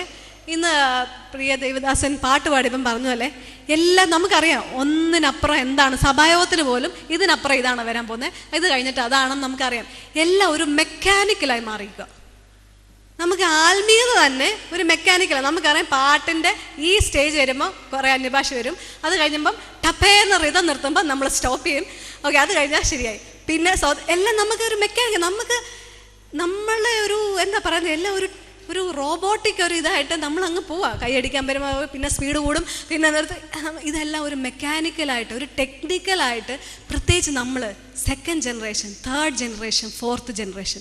ഫസ്റ്റ് ജനറേഷന് എന്തോ തിരിച്ചറിവ് അവർക്കുണ്ടായിട്ടാണ് ഈ ഫെയ്ത്താണ് സത്യമെന്ന് മനസ്സിലാക്കി നമ്മുടെ മാതാപിതാക്കൾ വന്നത്. പക്ഷെ ആ മാതാപിതാക്കൾ പറയുന്ന ആ ഒരു സന്തോഷമോ ഈ വീണ്ടും ജനനത്തിൻ്റെ അനുഭവമൊന്നും നമുക്ക് മനസ്സിലാവുന്നില്ല. അത് അനുഭവിച്ച ആളാണ് ഞാൻ, അതുകൊണ്ടാണ് ഞാൻ പറയുന്നത്. എനിക്ക് ശരിക്കും മെക്കാനിക്കലായിട്ട് രക്ഷിക്കപ്പെട്ടു, സ്നാനപ്പെട്ടു, ആത്മാവിൽ അഭിഷേകം പ്രാപിച്ചു, എല്ലാം ശരിയാണ്. പക്ഷെ എവിടൊക്കെയോ എന്തൊക്കെയോ മിസ്സിങ് അല്ലേ? എന്തൊക്കെയോ ഇവർ ഈ പറയുന്ന സന്തോഷമൊന്നും എനിക്ക് തോന്നിയിട്ടില്ല. ഇവർ ഈ പറയുന്ന ഈ ഒരു ആത്മാവിൻ്റെ ആ ഒരു നിയന്ത്രണത്തിലുള്ള ജീവിതമൊന്നും എനിക്ക് തോന്നുന്നില്ല.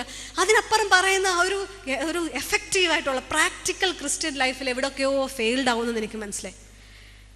പ്രത്യേകിച്ച് നമ്മൾ 2, 3 തലമുറ നമുക്ക് മെക്കാനിക്കലായതുകൊണ്ട് എന്താണ് സത്യം, എന്താണ് യഥാർത്ഥ ആത്മീകതയെന്ന് പറഞ്ഞു തരുവാനോ കാണിച്ചു തരുവാനോ എന്നൊരു തലമുറ, അല്ലെങ്കിൽ നമുക്ക് പ്രത്യേകിച്ച് ചർച്ച പോലും ഇല്ലാതായിരിക്കുകയാണ്. കാര്യം ചർച്ച നടക്കുന്ന കാര്യം കണ്ട ഈ ഉള്ള ആത്മീയത്തിൽ നിന്ന് പോലും നമ്മൾ പുറത്തു പോകാൻ തോന്നുന്ന അവസ്ഥയാണ് ഉള്ളത്. പറഞ്ഞ വഴക്കും വയ്യാവേലിയും അല്ലേ നമ്മുടെ ഒരു ലീഡർഷിപ്പിൽ അല്ലെങ്കിൽ ചർച്ച നടക്കുന്ന അവരെക്കാളും ഭേദം നമ്മളാണല്ലോ എന്നുള്ളൊരു ചിന്ത പോലും നമുക്ക് എന്ന് പറഞ്ഞാൽ അതുപോലെ വഷളത്വമായിക്കൊണ്ടിരിക്കുക ചർച്ചിനകത്ത്. അപ്പം നമുക്ക് യഥാർത്ഥ ചർച്ച എന്താണ്, യഥാർത്ഥ ആത്മീയത എന്താണ് എന്ന് പോലും നമ്മൾ അറിയാതെ, എനിക്ക് പ്രത്യേകിച്ച് ഈ ഒരു കാലഘട്ടത്തിലുള്ള ഭാരം മൊത്തവും ഈ സെക്കൻഡ് ജനറേഷൻ, തേർഡ് ജനറേഷനെ പറ്റിയാണ്. കാരണം നമ്മൾ എല്ലാം അറിയുന്നുണ്ട്, പക്ഷെ തിരിച്ചറിയുന്നില്ല. എല്ലാം സത്യമാണ്, ഇതൊക്കെയാണ്. പക്ഷെ തലയ്ക്കകത്തോട്ട് കയറുന്നുണ്ട്, ഹൃദയത്തിലോട്ട് കയറുന്നില്ല. ഓക്കെ, വീണ്ടും ജനിച്ചാൽ ഞാൻ നീതീകരിക്കപ്പെട്ടവനാണ്, വിശുദ്ധീകരിക്കപ്പെട്ടവനാണ്. എൻ്റെ കയ്യിൽ മൊത്തം തെറ്റാണല്ലോ, പിന്നെ എങ്ങനെ ഞാൻ വിശുദ്ധീകരിക്കപ്പെട്ടിരിക്കുന്നത്? ഇതൊക്കെ അങ്ങോട്ട് ഒരു സെൻസ് ഉണ്ടാക്കുന്നില്ല. Christianity is not making any sense for the second generation and the third generation, fourth. പിന്നെ അങ്ങോട്ട് നോക്കണ്ട. അതുകൊണ്ട് തന്നെ ഈ ചർച്ചിൽ നിന്ന് നമ്മളുടെ യുവതലമുറ, നമ്മളുടെ കുഞ്ഞുങ്ങൾ ഇല്ലാതാവുന്നു. നമ്മുടെ അടുത്ത ഒരു ചർച്ച ഉണ്ടാകുമോ എന്നുള്ളൊരു സംശയമാണ്.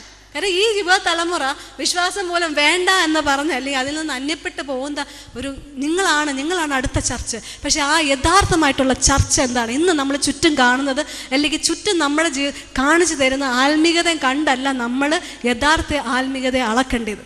ഓക്കെ, ഇനി നമ്മൾ എന്താണ് യഥാർത്ഥമായിട്ട്? അത് ഗോസ്പൽ ഹോളിനെസ് എന്നൊരു വാക്കുണ്ട്. ഗോസ്പൽ അതായത് സുവിശേഷം അനുശാസിക്കുന്ന ഒരു ഹോളിനെസ്, ഒരു വിശുദ്ധ ജീവിതം. അതെന്താണ് നമ്മൾ കാണാൻ പോവുക? അതായത് വീണ്ടും ജനിച്ച ഒരു വ്യക്തി, അതായത് ആ വ്യക്തി പറഞ്ഞ, ഞാൻ കർത്താവേ, ഞാൻ ഒരു സിന്നറാണ്, ഇതിൽ കിടക്കുന്നവരെല്ലാം ഇതിൽ പോയാൽ ഞാൻ രക്ഷപ്പെടത്തില്ല, കർത്താവ് മാത്രമേ ഉള്ളൂ ഒരു രക്ഷ, ഞാൻ വിശ്വസിക്കുന്നു, എനിക്ക് രക്ഷപ്പെടണമെങ്കിൽ യേശു കർത്താവ് മാത്രമേ ഉള്ളൂ എന്ന് വിശ്വസിക്കുന്നു എന്നൊക്കെ പറഞ്ഞ് നമ്മൾ രക്ഷിക്കപ്പെടും. പക്ഷേ അതിനകത്ത് ഒരു വാക്കുകൂടെ ഉണ്ട്, രക്ഷകനും കർത്താവുമായിട്ട് സ്വീകരിക്കുന്ന ഒരു ഇതുണ്ട്. അതിന് വലിയ ആഴമാണ്. കർത്താവ് എന്ന് പറഞ്ഞാൽ എന്താ? ലോർഡ്. ലോർഡ് എന്ന് പറയുമ്പോൾ ലോർഡ്ഷിപ്പ്. അതായത് ഇന്ന് മുതൽ എൻ്റെ ജീവിതം കൺട്രോൾ ചെയ്യുന്നതോ എൻ്റെ ജീവിതത്തിനെ നയിക്കുന്നതോ കർത്തൃത്വം നടത്തുന്നതോ ഞാനല്ല, ബട്ട് ക്രൈസ്റ്റ്. അതിന് നമ്മൾ വിട്ടുകൊടുക്കാറില്ല. അടുത്ത സ്റ്റെപ്പിലോട്ട് നമ്മൾ പോകാൻ ഭയങ്കര പേടിയാണ്. ഓക്കെ, അതാണ് സാങ്ക്ടിഫിക്കേഷൻ എന്ന് പറയുന്നത്, അല്ലെങ്കിൽ ശുദ്ധീകരണം എന്ന് പറയുന്നത്. അപ്പോൾ ഈ ശുദ്ധീകരണം നമുക്ക് മനസ്സിലാക്കണമെങ്കിൽ പറയാം, ഈ നീതീകരണം എന്ന് പറയുന്നത്, നമ്മളിപ്പോൾ രക്ഷിക്കപ്പെടുന്ന ആ ഒരു അവസരത്തിൽ നിൻ്റെ തെറ്റുകളെല്ലാം നീ കാണുന്നില്ല, നിന്നെ നീ ഒരു പെർഫെക്റ്റ് പേഴ്സണായിട്ട് ഞാൻ കാണാൻ പോവാന്ന് പറയുന്ന ഒരു ഡിക്ലറേഷനാണ് നീതീകരണം. പക്ഷേ ഈ ഡിക്ലറേഷൻ നമ്മുടെ ജീവിതത്തിൽ ആക്കി തീർക്കുന്നതാണ് ശുദ്ധീകരണം. ഓക്കെ, ഈ നീതീകരണം നമ്മുടെ ജീവിതത്തിലോട്ട് ആക്കി തീർക്കുന്ന ഒരു പ്രൊസീജിയറാണ് ശുദ്ധീകരണം. ഈ ശുദ്ധീകരണത്തിൽ നമ്മൾ വിട്ടുകൊടുക്കുന്നില്ല.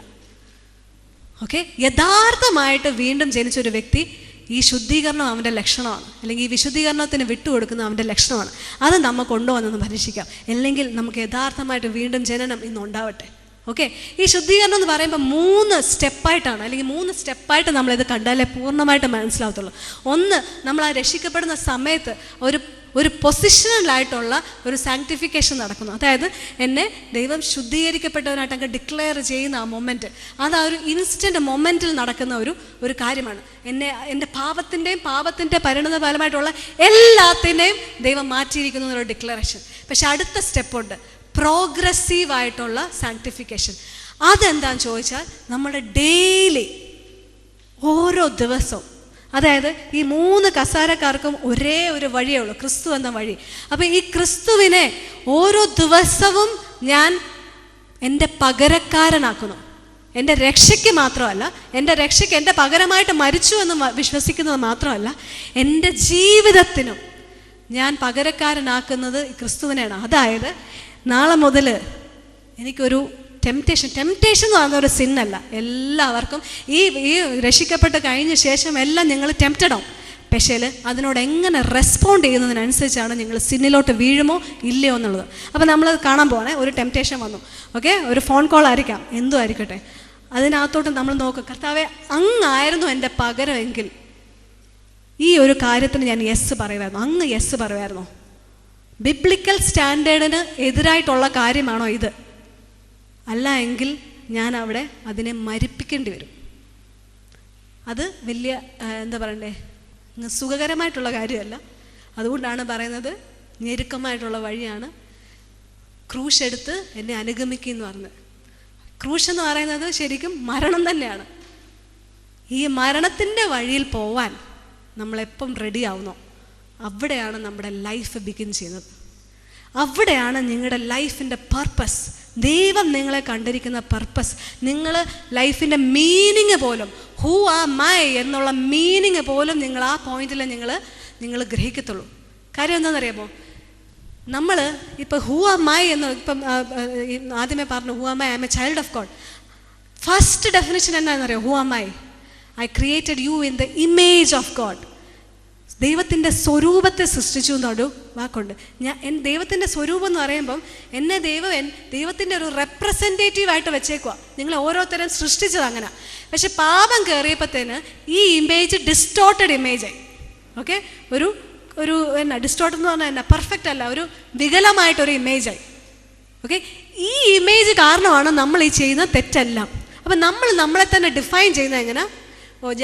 എനിക്ക് ആണായിരിക്കും, എനിക്ക് ഒരാണിനോടൊരു ഇത് തോന്നും, അതുകൊണ്ട് ഞാൻ അതാ, അല്ലെങ്കിൽ ഞാൻ ഈ തെറ്റിൽ അകപ്പെട്ടുകൊണ്ട് ഞാനൊരു അശുദ്ധയാണ്, ഞാൻ പാപിയാ അല്ലെങ്കിൽ ഞാൻ ഇതാണ് എന്നെ ശരിക്കും നമ്മൾ ചിന്തിക്കേണ്ടത് ഈ പാപത്തിൻ്റെ എല്ലാ കണക്കും ഇല്ലേ, this is how you are now.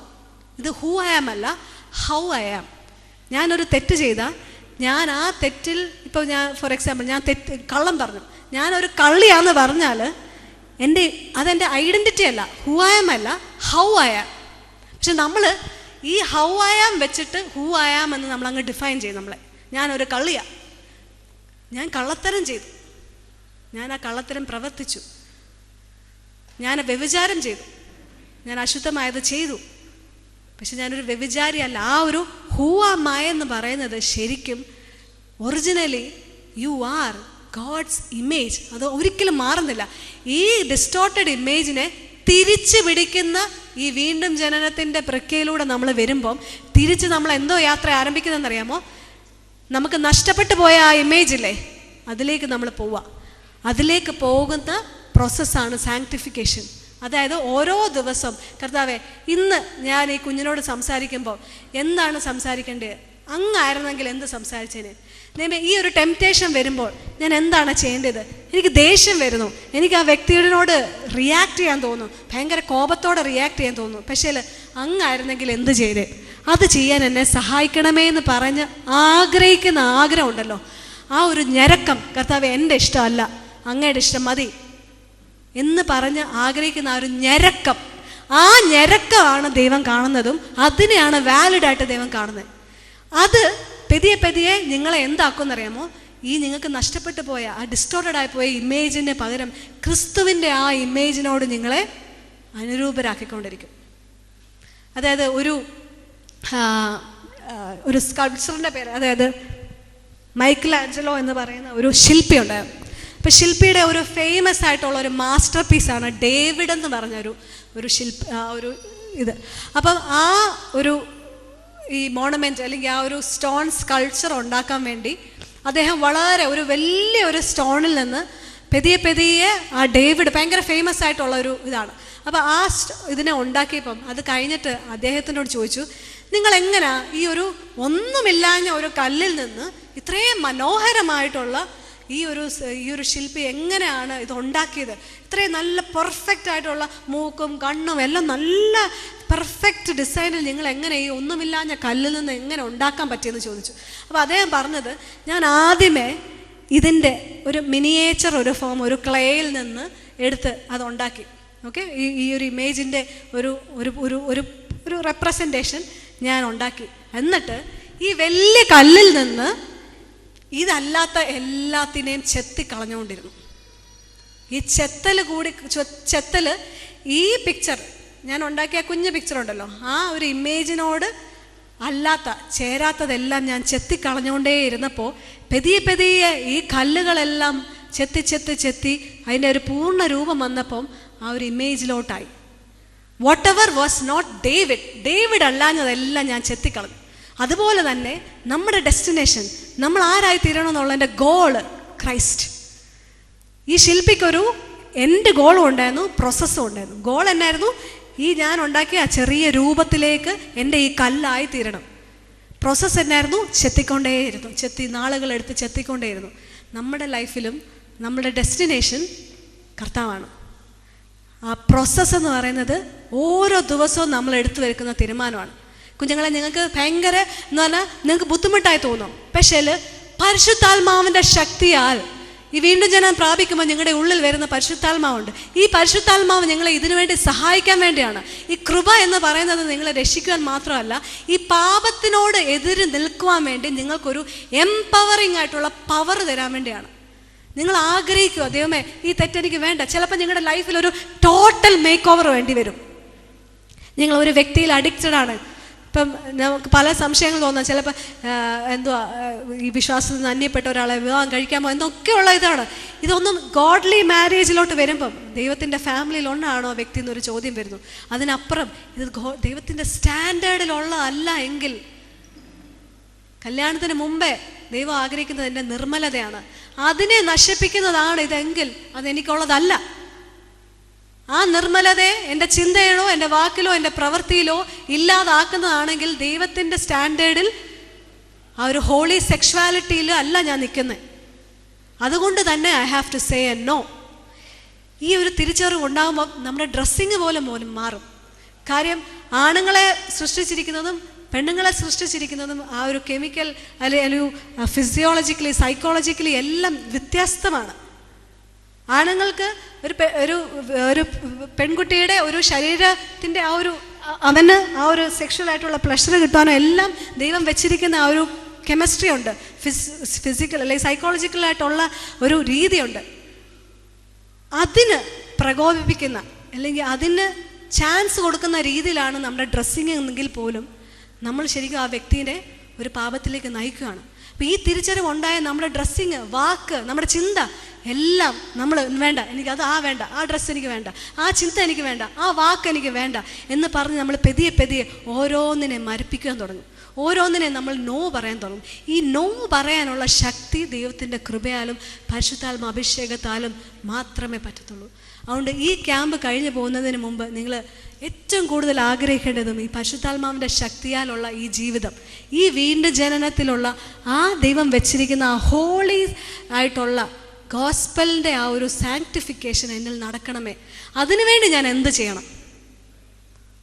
ഒന്ന്, പരിശുദ്ധാത്മ അഭിഷേകം നിങ്ങൾ ആരെങ്കിലും പ്രാപിച്ചിട്ടില്ല എങ്കിൽ, പ്രത്യേകിച്ച് നമ്മളുടെ സമൂഹത്തിൽ കൂടുതലും അഭിഷേകത്താൽ നിറയപ്പെടുന്നതും പ്രാപിക്കുന്നതും ഒക്കെ ഈ ക്യാമ്പുകളിലൊക്കെയാണ്. നിങ്ങൾ ആഗ്രഹിക്കുക, ദൈവമേ എന്നെ കൊണ്ട് പറ്റത്തില്ല കർത്താവേ, നോട്ട് മീ, എന്നെ കൊണ്ട് I can't but you can, I can't but Christ, through Christ എനിക്ക് പറ്റും. ഒരു തരത്തിൽ സുവിശേഷം എന്ന് പറയുന്നത് ബ്രോക്കൺനെസ്, എന്നെ കൊണ്ട് പറ്റത്തില്ലെന്ന് പറയും, ദൈവത്താൽ പറ്റുമെന്നുള്ളൊരു പ്രത്യാശയും ഒരുമിച്ച് തരുന്നതാണ്. ഓക്കെ, നിങ്ങളെ കൊണ്ട് കഴിയത്തില്ല മക്കളെ. നിങ്ങളെ എത്ര ശ്രമിച്ചാലും നിങ്ങളുടെ സെൽഫ് വിൽ പവറും കൊണ്ടോ നിങ്ങളുടെ കൺസിസ്റ്റൻസി കൊണ്ടോ നിങ്ങളായിട്ട് ശ്രമിക്കുന്ന ശ്രമങ്ങൾ കൊണ്ടോ ഒന്നും സാധ്യമല്ല ഇത് ചെയ്തെടുക്കുവാൻ. പകരം പരിശുദ്ധാത്മാവിനാൽ നിയന്ത്രിക്കപ്പെട്ട ഒരു അഭിഷേകം പ്രാപിച്ചെന്ന് വെച്ച് അത് നിങ്ങൾ ആ പരിശുദ്ധാത്മാവിൻ്റെ നിറവിൽ ഓരോ ദിവസം കഴിയുന്നില്ലെങ്കിലും ഇത് നിങ്ങൾക്ക് പോസിബിൾ ആകത്തില്ല. അതുകൊണ്ട് നിങ്ങൾ ഇമ്പോർട്ടൻസ് കൊടുക്കുക. ഇവിടെയാണ് പ്രാർത്ഥനയും ദൈവവചന ധ്യാനവും ഒക്കെ പ്രയോറിറ്റി ആയി വരേണ്ട റീസൺ. ബൈബിൾ വായിച്ചില്ല എന്നാ കുഴപ്പം, എല്ലാ ദിവസവും വായിച്ചില്ല എന്നാ കുഴപ്പമെന്നൊക്കെ നിങ്ങൾക്ക് ചോദിക്കാം. പക്ഷേ അതിൻ്റെ ആവശ്യകത എവിടെയാണ്? നിങ്ങൾക്ക് തന്നെ നിൽക്കാൻ കഴിയില്ല, നമ്മുടെ ശക്തി ചോരും.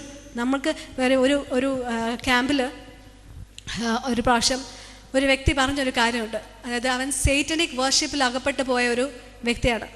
എനിക്ക് തോന്നുന്നു വിശ്വാസിയായിരുന്നു, പക്ഷേ സേറ്റനിക് വർഷിപ്പിൽ അകപ്പെട്ടു പോയി. അപ്പോൾ ആ വ്യക്തി ഇങ്ങനെ അവൻ്റെ സാക്ഷ്യങ്ങളെല്ലാം പറഞ്ഞ കൂട്ടത്തിൽ പറഞ്ഞൊരു കാര്യമുണ്ട്. അവനങ്ങ് കരച്ചിലിൻ്റെ ഇടയിൽ ഞാൻ ചോദിച്ചു, നീ എന്തായാലും ഇപ്പം നന്നായില്ലേ, അല്ലെങ്കിൽ ഇവിടെ വന്നില്ലേ, പിന്നെ എന്തിനാ നീ കരയുന്നേ?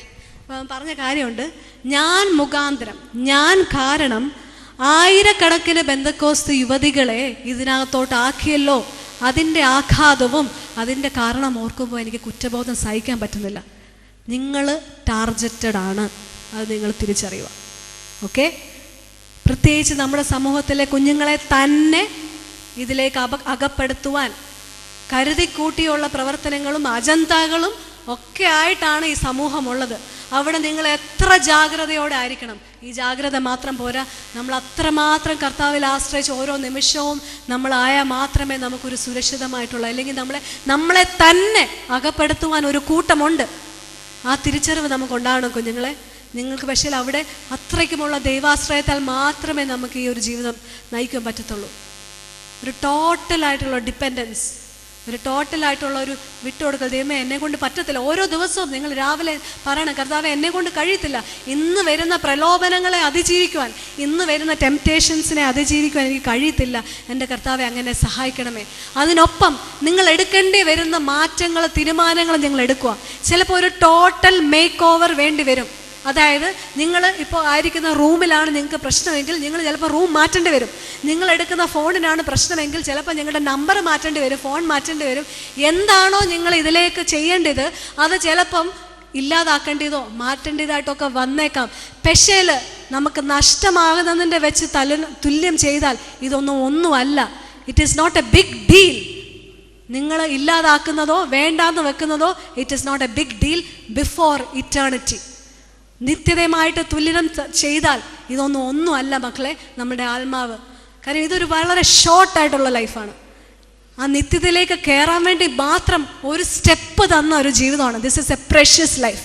കാര്യം നിങ്ങൾ മനസ്സിലാക്കണം, മുമ്പന്മാർ പലരും പിമ്പന്മാരാവുന്നതും പിമ്പന്മാർ പലരും മുമ്പന്മാരാവുന്ന ഒരു കാലഘട്ടമാണത്. ഞാൻ വളരെ ഗൗരവത്തോടാണ് പറയുന്നത്. കാര്യം നമ്മുടെ സമൂഹത്തിൽ, വിശ്വാസ സമൂഹത്തിലായിരിക്കുന്ന കുഞ്ഞുങ്ങൾ ഈ കാലഘട്ടത്തിൽ വിശ്വാസത്തിൽ നിന്ന് അന്യപ്പെട്ടു പോകുമ്പോൾ ജാതികളിൽ നിന്ന്, അതായത് നമ്മൾ ചിലപ്പം പറയും കത്തോലിക്ക കുടുംബം അല്ലെങ്കിൽ മറ്റേത് നോക്കർക്ക് രക്ഷയില്ലെന്ന്. പക്ഷെ ദൈവം ഈ സമയങ്ങളിൽ അവിടുന്ന് കുഞ്ഞുങ്ങളെ യൗവനക്കാരെ എഴുന്നേൽപ്പിച്ചുകൊണ്ടിരിക്കുകയാണ്. കാര്യം മിനിഞ്ഞാന്നൊരു കുട്ടീനെ ഒരു മീറ്റിംഗ് കഴിഞ്ഞിട്ട് പരിചയപ്പെടാനിടയായി. ഞാനായ ആ ഒരു ബാക്ക്ഗ്രൗണ്ടിൽ നിന്ന് വന്ന കുഞ്ഞാണ്. ആ കുഞ്ഞ് ഒറ്റയ്ക്കാണ് വിശ്വാസത്തിൽ വന്നേക്കുന്നത്. ഇപ്പോഴും കഴിഞ്ഞ ദിവസവും പറഞ്ഞത് അവൾ ശരിക്കും അവളുടെ അമ്മയും അപ്പനും സെപ്പറേറ്റഡ് ആണ്. അതുകൊണ്ട് അവൾ താമസിക്കുന്ന അമ്മയുടെ ഗ്രാൻഡ് പേരൻസിൻ്റെ കൂടെ. അപ്പം അവളുടെ അമ്മയും വിശ്വാസത്തിലല്ല, ഇവരുടെ ആ ഫാമിലി അത്രയ്ക്കും ഓർത്തഡോക്സ് ബാക്ക്ഗ്രൗണ്ട് ആയതുകൊണ്ട് ഇവളെ ഒന്നിനും വിടത്തില്ല. പക്ഷേ ഈ കുഞ്ഞിൻ്റെ ഞാൻ അവളോട് ചോദിച്ചു, എങ്ങനെയാണ് നീ ഇത് അറിഞ്ഞത്, എങ്ങനെയാണ് ഈ ഒരു തിരിച്ചറിവുണ്ട്? അവൾ പറഞ്ഞു, ഈ ഒരു പ്രശ്നത്തിൻ്റെ നടുക്ക് ഒരു ആൻറ്റി തന്ന ഒരു മെസ്സേജ് ഞാൻ കേട്ടതേ ഉള്ളൂ. ആ മെസ്സേജ് കേട്ടപ്പോൾ എന്നിൽ ഒരു വീണ്ടും ജനനത്തിൻ്റെ അനുഭവം ഉണ്ടായി. എനിക്ക് ആ തിരിച്ചറിവുണ്ടായി. എനിക്ക് പിന്നെ എന്താണ് സത്യമെന്ന് തിരിച്ചറിഞ്ഞ് ആ കുഞ്ഞ് സ്നാനപ്പെട്ടു, എല്ലാം ചെയ്തു.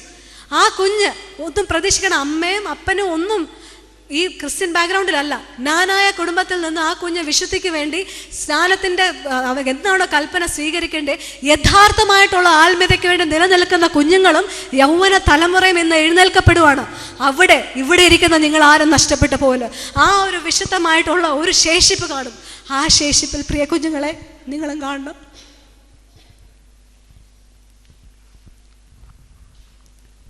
ഒരു കഥ ഇങ്ങനെയുണ്ട്. ഫ്ലോറൻസ് എന്ന് പറഞ്ഞൊരു നീന്തൽ വിദഗ്ധയായിട്ടുള്ളൊരു വ്യക്തി, ആ വ്യക്തിക്കായിരുന്നു ഒരു റെക്കോർഡ്. ബ്രിട്ടീഷ് ചാനൽ അങ്ങോട്ടും ഇങ്ങോട്ടും നീന്തി കടന്നെന്നുള്ള റെക്കോർഡ് ആ വ്യക്തിക്കായിരുന്നു. ആ വ്യക്തി ആ റെക്കോർഡ് ആ ഒരു റെക്കോർഡ് ഫ്ലോറൻസ് നേടിക്കഴിഞ്ഞപ്പം അദ്ദേഹത്തെ ഒരു പുതിയൊരു ആഗ്രഹം ഉണ്ടായി. ഒരു പുതിയ ചലഞ്ച് ഏറ്റെടുക്കണം. അതായത് ഒരു കോസ്റ്റിൽ നിന്ന്, ഒരു ഷോറിൽ നിന്ന് ഒരു 26 മൈൽ നീന്തി സൗത്ത് കാലിഫോർണിയയിലേക്ക് നീന്തി കടക്കണമെന്നൊരാഗ്രഹമുണ്ടായി. അങ്ങനെ ആ ഫ്ലോറൻസ് ട്രെയിനിങ് ആരംഭിച്ച് ഏറ്റവും അവസാനം ആ ദിവസം വന്നെത്തിയപ്പോൾ അതിരാവിലെ ആ ഫ്ലോറൻസ് ഇതിനു വേണ്ടി ഒരുങ്ങി ആ ഷോറിലേക്ക് പോവുകയാണ്, ആ സ്റ്റാർട്ടിങ് പോയിന്റിലേക്ക് പോവുകയാണ്. അവിടെ നിന്ന് ഈ ഫ്ലോറൻസ് നീന്താൻ ആരംഭിക്കും. അതിന് ചുറ്റും ഇവളുടെ അമ്മയും ഇവളുടെ ട്രെയിനറും അവരൊക്കെ കുറച്ച് പേര് മറ്റ് കുഞ്ഞു ബോട്ടുകളിൽ ഇവളുടെ ചുറ്റും ഇവളുടെ ഒപ്പം പോവുകയാണ്. കാര്യം മറ്റൊന്നുമല്ല, ഈ ഷാർക്കോ വെയിലോ മറ്റും വലിയ മത്സ്യങ്ങൾ വന്ന് ഇവളെ ഹേർട്ട് ചെയ്യാതിരിക്കാനും അവളെ എൻകറേജ് ചെയ്യാനും ഒക്കെ ബോട്ടിൽ ഇവരുണ്ട്. ഈ ഫ്ലോറൻസ് നീന്താൻ ആരംഭിച്ചു. വെളുപ്പിനെ ആരംഭിച്ച ഒരു 15 മണിക്കൂറിന് ശേഷം ആ ഒരു ഫോഗ് അല്ലെങ്കിൽ ആ മൂടൽ മഞ്ഞ് വീഴാൻ തുടങ്ങി. അപ്പത്തിന് ഫ്ലോറൻസിന് മുമ്പിലുള്ളത് കാണാൻ കഴിയാതെ അവളുടെ കാലുകൾ തളരാൻ തുടങ്ങി. അവരുടെ ആ ഒരു വെള്ളത്തിൻ്റെ തണുപ്പ് കാരണം ഫ്ലോറൻസിന് തന്നെ ഉള്ള ആ ഒരു കഴിവിലുള്ള വിശ്വാസം കുറഞ്ഞു തുടങ്ങി. ഇന്ന് എനിക്ക് നീന്താൻ പറ്റുമോ, ഇന്ന് എനിക്ക് അക്കരെ എടുക്കാൻ പറ്റുമോ എന്നുള്ള സംശയങ്ങൾ തുടങ്ങി. അപ്പോൾ അമ്മയൊക്കെ പറഞ്ഞു, ഇല്ല നിനക്ക് പറ്റും, നീന്തി കിടക്കാൻ പറ്റുമോ എന്നൊക്കെ എൻകറേജ് ചെയ്യുന്നുണ്ടെങ്കിലും മടുത്തു പോയി, അല്ലെങ്കിൽ നീന്താൻ പറ്റാതെ നിർത്തി. അപ്പം കയറി കഴിഞ്ഞപ്പോൾ മനസ്സിലായി 1 മൈലൂടെ ഉള്ളായിരുന്നു അങ്ങ് എത്താൻ. അപ്പം പറഞ്ഞു, ഞാൻ ആ ഒരു ഷോർ എനിക്ക് കാണാൻ പറ്റിയായിരുന്നെങ്കിൽ ഞാൻ എത്തിപ്പെട്ടേനെ. ആ ഒരു എത്താനുള്ള തീരം എനിക്ക് കാണാൻ പറ്റിയായിരുന്നെങ്കിൽ ഒരു പക്ഷേ എനിക്ക് 1 മൈലൂടെ നീന്താൻ പറ്റിയില്ല. പക്ഷെ അവൾ ഗിവപ്പ് ചെയ്തില്ല. വീണ്ടും ഞാനിത് നേടിയെടുക്കുമെന്ന് പറഞ്ഞു വീണ്ടും ട്രെയിനിങ് ആരംഭിച്ചു. 2 മാസങ്ങൾക്ക് ശേഷം വീണ്ടും ഇതേ കാര്യം തുടർന്നു. വെളുപ്പിനെ ഇതേപോലെ തന്നെ മാതാപിതാക്കൾ, അമ്മയും ട്രെയിനറും എല്ലാം ചെറിയ ബോട്ടുകളിൽ ചുറ്റും പോന്നു. ഫ്ലോറൻസ് നീന്താൻ ആരംഭിക്കുന്നു. ഇതേപോലെ തന്നെ 15 മണിക്കൂർ കഴിഞ്ഞപ്പോൾ ഇതേ കാര്യം വീണ്ടും ആവർത്തിച്ചു. മഞ്ഞ് വീഴാൻ തുടങ്ങി, കാണാൻ പറ്റാതെയായി, മുമ്പോട്ടൊരടി പോകാൻ പറ്റാതെ, തിരമാലകളും തണുത്ത വെള്ളവും കാരണം അവളുടെ കാലുകൾ കുഴഞ്ഞു തുടങ്ങി. പക്ഷേ ഈ പ്രാവശ്യം ഫ്ലോറൻസ് തീരുമണഞ്ഞു. അപ്പോൾ അവൾ തീരുമണഞ്ഞപ്പം അനേകർ റിപ്പോർട്ടൊക്കെ എടുക്കാൻ വേണ്ടി TV റിപ്പോർട്ടിലൊക്കെ വന്ന ചോദ്യങ്ങളും, നീ എങ്ങനെ ഇത് സാധിച്ചു? കഴിഞ്ഞ പ്രാവശ്യം ഈ പ്രാവശ്യം ഒരേ കാര്യങ്ങളാണല്ലോ, എങ്ങനെയാണ് ഇത് സാധ്യമായത്? അപ്പോൾ ഫ്ലോറൻസ് പറഞ്ഞ ഒരു വാക്കുണ്ട്, ഈ പ്രാവശ്യം ഞാൻ ചെയ്തപ്പോൾ ഒരു കാര്യം ഞാൻ വ്യത്യസ്തമായിട്ട് ചെയ്തു. എൻ്റെ മനസ്സിൽ ആ കാലിഫോർണിയയുടെ ആ കോസ്റ്റിൻ്റെ ഒരു മെൻ്റൽ പിക്ചർ ഞാൻ എൻ്റെ മുമ്പിൽ വെച്ചിരുന്നു. ഓരോ പ്രാവശ്യം ഞാൻ നീന്തുമ്പോൾ, ഓരോ സ്ട്രോക്ക് ഞാൻ എടുക്കുമ്പോൾ ഈ മെൻ്റൽ പിക്ചർ എൻ്റെ മുമ്പിലേക്ക് കൊണ്ടുവന്നു. അതുകൊണ്ട് എനിക്ക് ഈ മൂടൽ മഞ്ഞ് വീണപ്പോഴും എൻ്റെ മനസ്സിൽ ഞാൻ വെച്ചിരുന്ന ഈ ഇമേജ് കാരണം എനിക്ക് തളരാതെ മുമ്പോട്ട് പോകാൻ പറ്റി. നമ്മളും ഇതേപോലെയാണ്. ഒരു മൈലൂടെ ഉള്ളൂ ചിലപ്പോൾ നമുക്ക്. ഈ ഒരു മീറ്റിംഗ് ആണോ നമ്മുടെ അവസാനത്തെ അവസരം നമുക്കറിയത്തില്ല. ചിലപ്പോൾ ഒരു മൈലൂടെ കാണത്തില്ല നമുക്ക്. പ്രത്യേകിച്ച് ചെറുപ്പക്കാരെ പോലും ഇന്ന് പ്രായവ്യത്യാസമില്ലാതെ കുഴഞ്ഞു വീണും അല്ലാതെയും ഒക്കെ, അതിൻ്റെ കാരണങ്ങൾ എന്തുമായിക്കോട്ടെ, നമ്മളെ കർത്താവ് ഓരോരുത്തരെ ചേർത്തുകൊണ്ടിരിക്കുക. നമ്മളും അതിൻ്റെ ഭാഗമാണ്. ഈ ഫ്ലോറൻസ് ഒരു പക്ഷേ മാതാപിതാക്കളെ നോക്കി അവരുടെ വാക്കുകൾക്ക് മാത്രമാണ് വില കൊടുത്തിരുന്നെങ്കിൽ തളർന്നു വീണനെ. അതിന് പരിമിതികളുണ്ട്. പുറകിലായിട്ടാണ് നോക്കിയെങ്കിൽ അവൾ കടന്നു വന്ന ആ മൈലുകളുടെ ആ ഒരു ഇതും ഒരു പക്ഷേ ഇതിനേക്കാളും നന്നായിട്ട് എനിക്ക് നീന്താമായിരുന്നൊക്കെ വിചാരിച്ചാൽ അവിടെയും തളർന്നു പോയത്. നമ്മുടെ പാസ്റ്റ് നമ്മൾ നോക്കണ്ട, ഫ്യൂച്ചർ. നമ്മൾ മുമ്പോട്ട് പോകാൻ വിളിക്കപ്പെട്ടവരാണ്. നമ്മളെ വിളിച്ചത് എന്തിനാണോ, നമ്മൾ എന്തൊക്കെ നമ്മുടെ പുറയിൽ നമ്മുടെ പാസ്റ്റിൽ വന്നാലും അതല്ല നിങ്ങളെ ഡിഫൈൻ ചെയ്യുന്നത്. കർത്താവ് നിങ്ങളെ ഡിഫൈൻ ചെയ്തത് എൻ്റെ സ്വന്തമായ ഇമേജിൽ, എൻ്റെ റെപ്രസെൻറ്റേറ്റീവായിട്ട് എന്നിലേക്ക് തിരിച്ചു വരുവാൻ വേണ്ടി നിങ്ങൾക്കൊരവസരം തരുവാൻ ജനിപ്പിച്ച ഓരോ പ്രഷ്യസ് ആയിട്ടുള്ള കുഞ്ഞുങ്ങളാണ് നിങ്ങൾ. ഈ ഫ്ലോറൻസ് ആ ചുറ്റുമുള്ള സാഹചര്യങ്ങളെ നോക്കിയായിരുന്നെങ്കിൽ ഒരു പക്ഷേ ആ തീരമണയത്തില്ല. മൂടൽ മഞ്ഞ്, തണുപ്പ്, വെള്ളത്തിൻ്റെ ആ ഒരു തിരമാലയുടെ അവസ്ഥ, സാഹചര്യങ്ങൾ ചിലപ്പം നിങ്ങളെ തെറ്റിലേക്ക് കൊണ്ടുപോകാൻ തക്കവണ്ണമായിരിക്കും, ശക്തമായിരിക്കാം. പക്ഷേ നമ്മളുടെ വിളി, നമ്മളെ എന്തിനു വേണ്ടി വിളിച്ചു, നമ്മൾ എന്തിലേട്ടാണ് ഓടുന്നത്, നമ്മുടെ ഡെസ്റ്റിനേഷൻ എന്ന് പറയുന്നത് കർത്താവാണ് മക്കളെ, വേറെ ഒന്നുമല്ല. സ്വർഗം പോലും നമ്മുടെ ഡെസ്റ്റിനേഷൻ അല്ല. കാരണം നമ്മൾ നീതീകരിക്കപ്പെട്ട് കഴിയുമ്പം സ്വർഗം നമുക്ക് ലഭിച്ചിരിക്കുകയാണ്. നിങ്ങൾ ദൈവത്തിൻ്റെ സ്നേഹം ഒന്ന് ഓർക്കണം. ഞാൻ നിനക്ക് സ്വർഗം തന്നിരിക്കുകയാണ്, നീ ആ ജീവിതം ഒന്ന് ജീവിക്കുക. കാര്യം നിങ്ങളെയും കൊണ്ട് അനേകരെ ഈ ലോകത്തിൽ ഈ ദൈവരാജ്യത്തിൻ്റെ വക്താക്കളാക്കിയിട്ട് അനേകരെ ഈ ദൈവരാജ്യത്തിൻ്റെ ഭാഗമാക്കാൻ വേണ്ടിയാണ് നിങ്ങളെ കണ്ടിരിക്കുന്നത്. നിങ്ങളെ പറ്റിയുള്ള പർപ്പസ് വലുതാണ്. പക്ഷെ അതിൽ നിങ്ങൾ തന്നെ വീണ് കിടന്നാൽ, നിങ്ങൾ തന്നെ ഈ തെറ്റുകളിൽ അകപ്പെട്ട് കിടന്നാൽ നിങ്ങൾക്ക് എങ്ങനെ സുവിശേഷത്തിൻ്റെ വക്താക്കളാകാൻ, സുവിശേഷം എങ്ങനെ ജീവിച്ചു കാണിക്കാൻ പറ്റും? നിങ്ങളെപ്പറ്റി ദൈവം ആഗ്രഹിക്കുന്നത് അനേകമായിട്ട് കുഴഞ്ഞു കിടക്കുന്നവരെയും തളർന്നു പോകുന്നവരെയും ജീവിതത്തിൽ നഷ്ടപ്പെട്ടു പോകുന്നവരെയും ഒക്കെ രക്ഷിക്കപ്പെടുവാൻ. അതാണ് നിങ്ങളുടെ ഐഡൻറ്റിറ്റി. നിങ്ങളുടെ identity, you are a child of God, you are God's image. നിങ്ങൾ പാപത്തിൽ വീണപ്പോൾ അതിനെ വീണ്ടെടുക്കാനുള്ള വഴിയും സൊല്യൂഷനും എല്ലാം തന്നു. അത് ചെയ്യുക. ഇതിനോടൊപ്പം ദൈവവചന ധ്യാനത്തിനൊക്കെ നിങ്ങൾ പ്രാധാന്യം കൊടുക്കുക. നിങ്ങളൊരു ചലഞ്ചായിട്ട് ഏറ്റെടുക്കുക. ഞാൻ ദൈവവചനത്തിനും പ്രാർത്ഥനയ്ക്കും സാവകാശം കൊടുക്കാതെ എൻ്റെ ഒരു ദിവസം തുടങ്ങുകയോ അവസാനിപ്പിക്കുകയോ ചെയ്യത്തില്ല. കാരണം നിങ്ങൾക്ക് അല്ലാതെ ഒരു നിലനിൽപ്പില്ല. നമുക്കിത് അത്യാവശ്യമാണ് ഇത്തരത്തിലുള്ളൊരു ജീവിതത്തിന്. നിങ്ങളുടെ ഷെഡ്യൂൾ, നിങ്ങളുടെ ടൈം, നിങ്ങൾ ടൈം ബോക്സിൽ നിന്ന് വന്നൊരു ടൈം ടെക്നിക്കുണ്ട്, ടൈം മാനേജ്മെൻറ്റ്. നമ്മൾ ഓരോ സമയം വെക്കുകയാണ്. ഇന്ന സമയത്ത് ഇന്നതാണ് ചെയ്യുന്നത്, മറ്റേ സമയത്ത് ഞാൻ വേറെ. നിങ്ങൾക്ക് റെസ്റ്റ് ചെയ്യാം, നിങ്ങൾക്ക് ഫോൺ യൂസ് ചെയ്യാം. പക്ഷേ നിങ്ങൾ ഫിക്സ് ചെയ്യുന്നൊരു ടൈമുണ്ട്. 5 തൊട്ട് 6 മണി വരെ ഞാൻ ഫോൺ യൂസ് ചെയ്യുമെന്ന് പറഞ്ഞാൽ ആ സമയം നിങ്ങൾ ഉപയോഗിച്ചോ. പക്ഷേ അതിനപ്പുറത്തേക്ക് നിങ്ങൾ ഈ ഫോണിനെ കൊണ്ടുപോകാതിരിക്കുക. നിങ്ങൾ പഠിക്കാൻ തീരുമാനിച്ചിരിക്കുന്ന സമയം പഠനം ചെയ്തോ, അതിനപ്പുറത്തേക്ക് നിങ്ങൾ പഠനം കൊണ്ടുപോകണ്ട. നിങ്ങൾ പ്രാർത്ഥിക്കാനും വചനം വായിക്കാനും നിങ്ങൾ തീരുമാനിക്കുന്ന ആ ടൈമിൽ നിങ്ങളത് ചെയ്യുന്നെന്ന് ഉറപ്പുവരുത്തുക. അതില്ലാതെ മക്കളെ നിങ്ങൾക്ക് നിൽക്കുവാൻ കഴിയില്ല. ഈ സമയം നമുക്ക് ഒരു നിമിഷം, ആദ്യമേ പറഞ്ഞതുപോലെ തന്നെ, ഏത് ചെയറിലാണെന്ന് നമ്മളൊന്നും അറിയത്തില്ല. ഹോമോസെക്ഷൽ ആകാം, ഹെട്രോസെക്ഷൽ ആകാം, അല്ലെങ്കിൽ ഇതൊന്നുമില്ലാതെ സ്വയം നീതീകരണത്തിലാവാം, തെറ്റായിട്ടുള്ള ഒരു എന്തെങ്കിലും റിലേഷൻഷിപ്സിൽ അകപ്പെട്ടിരിക്കുന്നവരാകാം. എല്ലാത്തിനുമുള്ള എല്ലാ പ്രോബ്ലത്തിൻ്റെയും റീസൺ ഒറിജിനൽ സിന്നാണ്. പക്ഷെ അതിനൊരു സൊല്യൂഷനുണ്ട്. ആ സൊല്യൂഷനിലേക്ക്, ഈ വീണ്ടും ജനനത്തിൻ്റെ അനുഭവം, സാങ്ക്ടിഫിക്കേഷനിലേക്ക് നിങ്ങൾ വിട്ടുകൊടുക്കുന്നില്ല എങ്കിൽ നമുക്കാണ് മക്കളെ നഷ്ടം. കാരണം ഇത് ചെയ്യുന്ന, ഇതിനുവേണ്ടി നിലനിൽക്കുന്ന തലമുറയെ എഴുന്നേൽക്കുന്നു. അവരൊരു ശേഷിപ്പായിട്ട്, വിശുദ്ധമായിട്ടുള്ളൊരു ശേഷിപ്പായിട്ട് മാറുന്നു. മക്കളെ, നമുക്കും അതിനകത്താവണം എല്ലാവരും. കാര്യം നമുക്ക് മറ്റുള്ളവരെ നോക്കാൻ കഴിയത്തില്ല.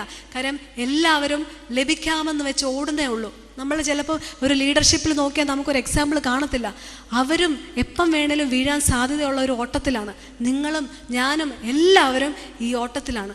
ഒരേ സമയം വീഴാനും നമ്മളെ വീഴ്ച കളയാനും ഉള്ള സാധ്യത ഉള്ളിടത്ത് അത്രയും മാത്രം നമ്മുടെ എല്ലാവരും ഒരേപോലെ ഇതിൽ ആശ്രയിച്ച് മുമ്പോട്ട് പോയാലേ നമ്മൾ അങ്ങ് എത്തത്തുള്ളൂ.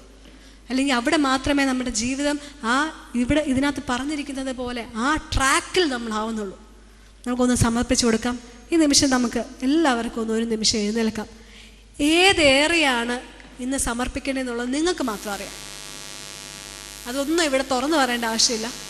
പക്ഷേ ഇതിനകത്ത് സ്പെസിഫിക് ആയിട്ട് നിങ്ങൾക്കറിയാം ഏതിനകത്താണ് നിങ്ങൾ വീഴ്ച അനുഭവിക്കുന്നത്, ഏതിനകത്താണ് നിങ്ങൾക്ക് ഒരു മാറ്റം വേണ്ടിയത്, ഏതിനകത്താണ് യഥാർത്ഥമായിട്ടുള്ള ഒരു വിശദീകരണത്തിന് വേണ്ടി വിട്ടുകൊടുക്കേണ്ടതെന്നുള്ളത് നിങ്ങൾക്കറിയാം. അത് ഈ സമയം വിട്ടുകൊടുക്കാൻ ആത്മാർത്ഥമായിട്ട് ആഗ്രഹിക്കുക, അതിനുവേണ്ടി പ്രാർത്ഥിക്കുക. ദൈവം നിങ്ങളെ സഹായിക്കും. കാര്യം ഏത് പരീക്ഷയ്ക്കും ഒരു പോക്കുവഴി കർത്താവ് നിങ്ങളെ സഹായിക്കാൻ റെഡിയാണ്. ഇതെല്ലാം കർത്താവ് മനസ്സിലാക്കുന്നുണ്ട്. ഈ നിങ്ങൾക്ക് ഉണ്ടാകുന്ന ടെംപ്റ്റേഷൻസും എല്ലാം ദൈവം അറിയുന്നു. അതിൽ സഹായിക്കാൻ കർത്താവ് റെഡിയാണ്. പക്ഷെ നിങ്ങൾ സഹായം ചോദിക്കുന്നുണ്ടോ? ദൈവമേ, എന്നെ കൊണ്ട് പറ്റത്തില്ല, അങ്ങ് എന്നെ സഹായിക്കണമേ, ഈ ഒരു കാര്യത്തിൽ നിന്ന് ഓവർകം ചെയ്യാൻ അങ്ങ് എന്നെ ബലപ്പെടുത്തണമേ എന്നുള്ളൊരു സഹായം, ഒരു സമർപ്പണം എന്ന് നമുക്കുണ്ടാവാം. നിങ്ങളും ആ നഷ്ടപ്പെടാത്ത ഈ കുഞ്ഞുങ്ങൾ, നിങ്ങൾ ഇവിടെ ഇരിക്കുന്ന ഒരു കുഞ്ഞു പോലും ആ ദൈവരാജ്യത്തിൻ്റെ ആ ഒരു മർമ്മത്ത് അല്ലെങ്കിൽ ആ ഒരു നിത്യതയിൽ നിന്ന് നഷ്ടപ്പെട്ടു പോകാൻ ഇടയാകല്ല. നിങ്ങൾ അനേകരെ ഇതിലേക്ക് കൊണ്ടുവരുന്നവരായി മാറണം. ഇന്ന് നിങ്ങളുടെ ജീവിതം ട്രാൻസ്ഫോം ചെയ്യുന്ന ഒരു ദിവസമായിക്കോട്ടെ. ഇന്ന് വരെ നിങ്ങൾ എങ്ങനെയായിരുന്നുള്ളത് കർത്താവ് നോക്കുന്നില്ല. You are precious child of God. God is calling you back. ദൈവം നിങ്ങളെ തിരിച്ചു വിളിക്കുകയാണ്. ദൈവത്തിന് നിങ്ങളെ വേണം. നിങ്ങൾ നഷ്ടപ്പെടുന്നത് ദൈവം ആഗ്രഹിക്കുന്നില്ല. ഒന്ന് സമർപ്പിച്ചു കൊടുക്കാമോ?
ജീവിതത്തിൽ അശുദ്ധിയുണ്ടപ്പാ.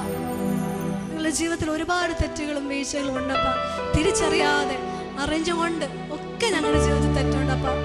പക്ഷേ ഈ നിമിഷം ഞങ്ങളെ തിരിച്ചു വരുവാൻ, ഞങ്ങളെ തിരിച്ച് ചേർത്ത് പിടിക്കുവാൻ സ്നേഹത്തോടെ വിളിക്കുന്ന ആ കർത്താവെ, അങ്ങനെ അടുക്കലേക്ക് ഈ കുഞ്ഞുങ്ങളെ കർത്താവെ കൊണ്ടുവരുന്നപ്പാ. ആത്മാർത്ഥമായിട്ട് സമർപ്പിച്ചവരെ അങ്ങ് അറിയുന്നപ്പാ. ആത്മാർത്ഥമായിട്ട് ആഗ്രഹിക്കുന്നവരെ അങ്ങ് അറിയുന്നപ്പാ. ദൈവമേ, അവരെ അങ്ങ് ചേർത്തടക്കണമേ. അവരെ ദൈവമേ, അവരാഗ്രഹിക്കുന്ന, അവരെ അകപ്പെട്ട് കിടക്കുന്ന എല്ലാത്തിൽ നിന്നും പുറത്തു കൊണ്ടുവരാൻ അങ്ങക്ക് മാത്രമേ കഴിയുള്ളപ്പാ. അവര് നിസ്സഹായരാണപ്പാ. അവരറിഞ്ഞോണ്ടും അറിയാതെ തെറ്റുകളിൽ അകപ്പെട്ടുണ്ടപ്പാ കർത്താവെ. പക്ഷെ ശുദ്ധീകരിക്കാൻ കഴിയുന്ന ആ രക്തത്തിന് മുമ്പിൽ കർത്താവ് അവർ വരുന്നു. അന്ന് അവരെ ചേർത്ത് പിടിക്കണപ്പാ. കർത്താവെ, ഈ ലോകത്തില് മലിനപ്പെട്ടു പോകുന്ന കർത്താവെ ആ മോശ കർത്താവെ മരിച്ചുപോയ അനേക കുഞ്ഞുങ്ങൾ മരിച്ചുപോയ അതേ വെള്ളത്തിൽ കർത്താവെ മോശ ജീവിച്ചതുപോലെ ഈ ലോകമാകുന്ന മലിനതയ്ക്ക് ദൈവമേ ഇവരെ തകർത്ത് കളയാൻ നോക്കുന്ന അതേ ലോകത്തിൽ അതേ സമയത്ത് ഇതിന് വിശുദ്ധിക്ക് വേണ്ടി ദൈവമേ നിലനിൽക്കുന്ന അങ്ങയുടെ രാജ്യത്തിന് വേണ്ടി നിലനിൽക്കുന്ന കുഞ്ഞുങ്ങളാക്കി ഇവരെ മാറ്റണമേ അപ്പാ. കർത്താവെ, ഞങ്ങൾ ആത്മാർത്ഥമായിട്ട് ഗൗരവത്തോടെ ദൈവമേ പ്രാർത്ഥിക്കുന്ന കുഞ്ഞുങ്ങളെ ദൈവമേ അങ്ങ് അറിയുന്നു. ദൈവമേ, ആ ഒരു ആഗ്രഹം ദൈവമേ കുഞ്ഞുങ്ങൾക്ക് കൊടുക്കണമേ കർത്താവെ. എല്ലാത്തിനും കർത്താവിനാൽ മാത്രമേ പറ്റൂ. പരിശുദ്ധാത്മാവേ, അങ്ങ് ഈ കുഞ്ഞുങ്ങളെ കൺവിക്ട് ചെയ്യണമേ. അങ്ങ് ഈ കുഞ്ഞുങ്ങളുടെ ഹൃദയത്തോടെ ഇടപെടണമേ കർത്താവെ. ഈ കുഞ്ഞുങ്ങൾ ആരും നഷ്ടപ്പെട്ടു പോവല്ലേ കർത്താവെ.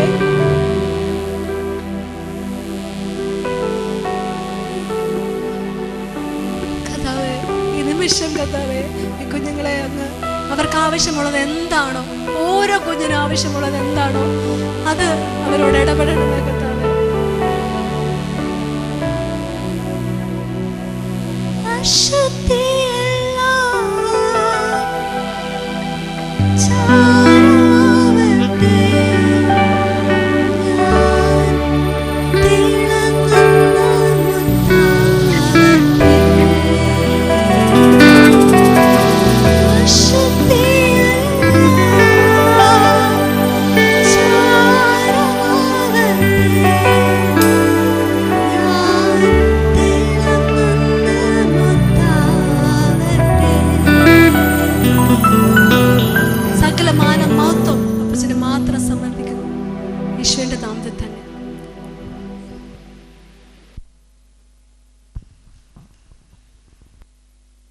ഇത്രയും നേരം എന്നെ ശ്രദ്ധിച്ചുകൊണ്ടിരുന്ന എല്ലാ കുഞ്ഞുങ്ങൾക്കും ദൈവനാമത്തിലുള്ള നന്ദിയും സ്നേഹവും അറിയിക്കുകയാണ്. ഇന്ന് നിങ്ങൾ കേട്ട ഏതെങ്കിലും ഒരു കാര്യമായിരിക്കാം നിങ്ങളെ സ്ട്രൈക്ക് ചെയ്തത്. അത് നിങ്ങളോട് പേഴ്സണലായിട്ട് ഇടപെട്ടിട്ടുണ്ടെങ്കിൽ അത് നിങ്ങളുടെ തീരുമാനമായി മാറട്ടെ. എല്ലാവർക്കും അതാത് സ്ഥാനത്തിരിക്കാം. ഈ ഒരു ക്യാമ്പ് കഴിഞ്ഞ് നിങ്ങൾ പോകുമ്പോൾ നിങ്ങളെടുക്കുന്ന തീരുമാനങ്ങൾ ദൈവവചന ധ്യാനത്തിനും പ്രാർത്ഥനയ്ക്കും പരിശുദ്ധാത്മാവിനാൽ നയിക്കപ്പെടുന്ന ജീവിതത്തിനും നിങ്ങൾ ഗൗരവം കൊടുത്ത് ജീവിക്കാൻ ദൈവം സഹായിക്കട്ടെ. പ്രാർത്ഥിക്കുകയും ആഗ്രഹിക്കുകയും ചെയ്തുകൊണ്ട് അവസരം തന്ന ദേവദാസനോട് നന്ദി അറിയിച്ചുകൊണ്ട് എൻ്റെ വാക്കുകൾ ചുരുക്കും.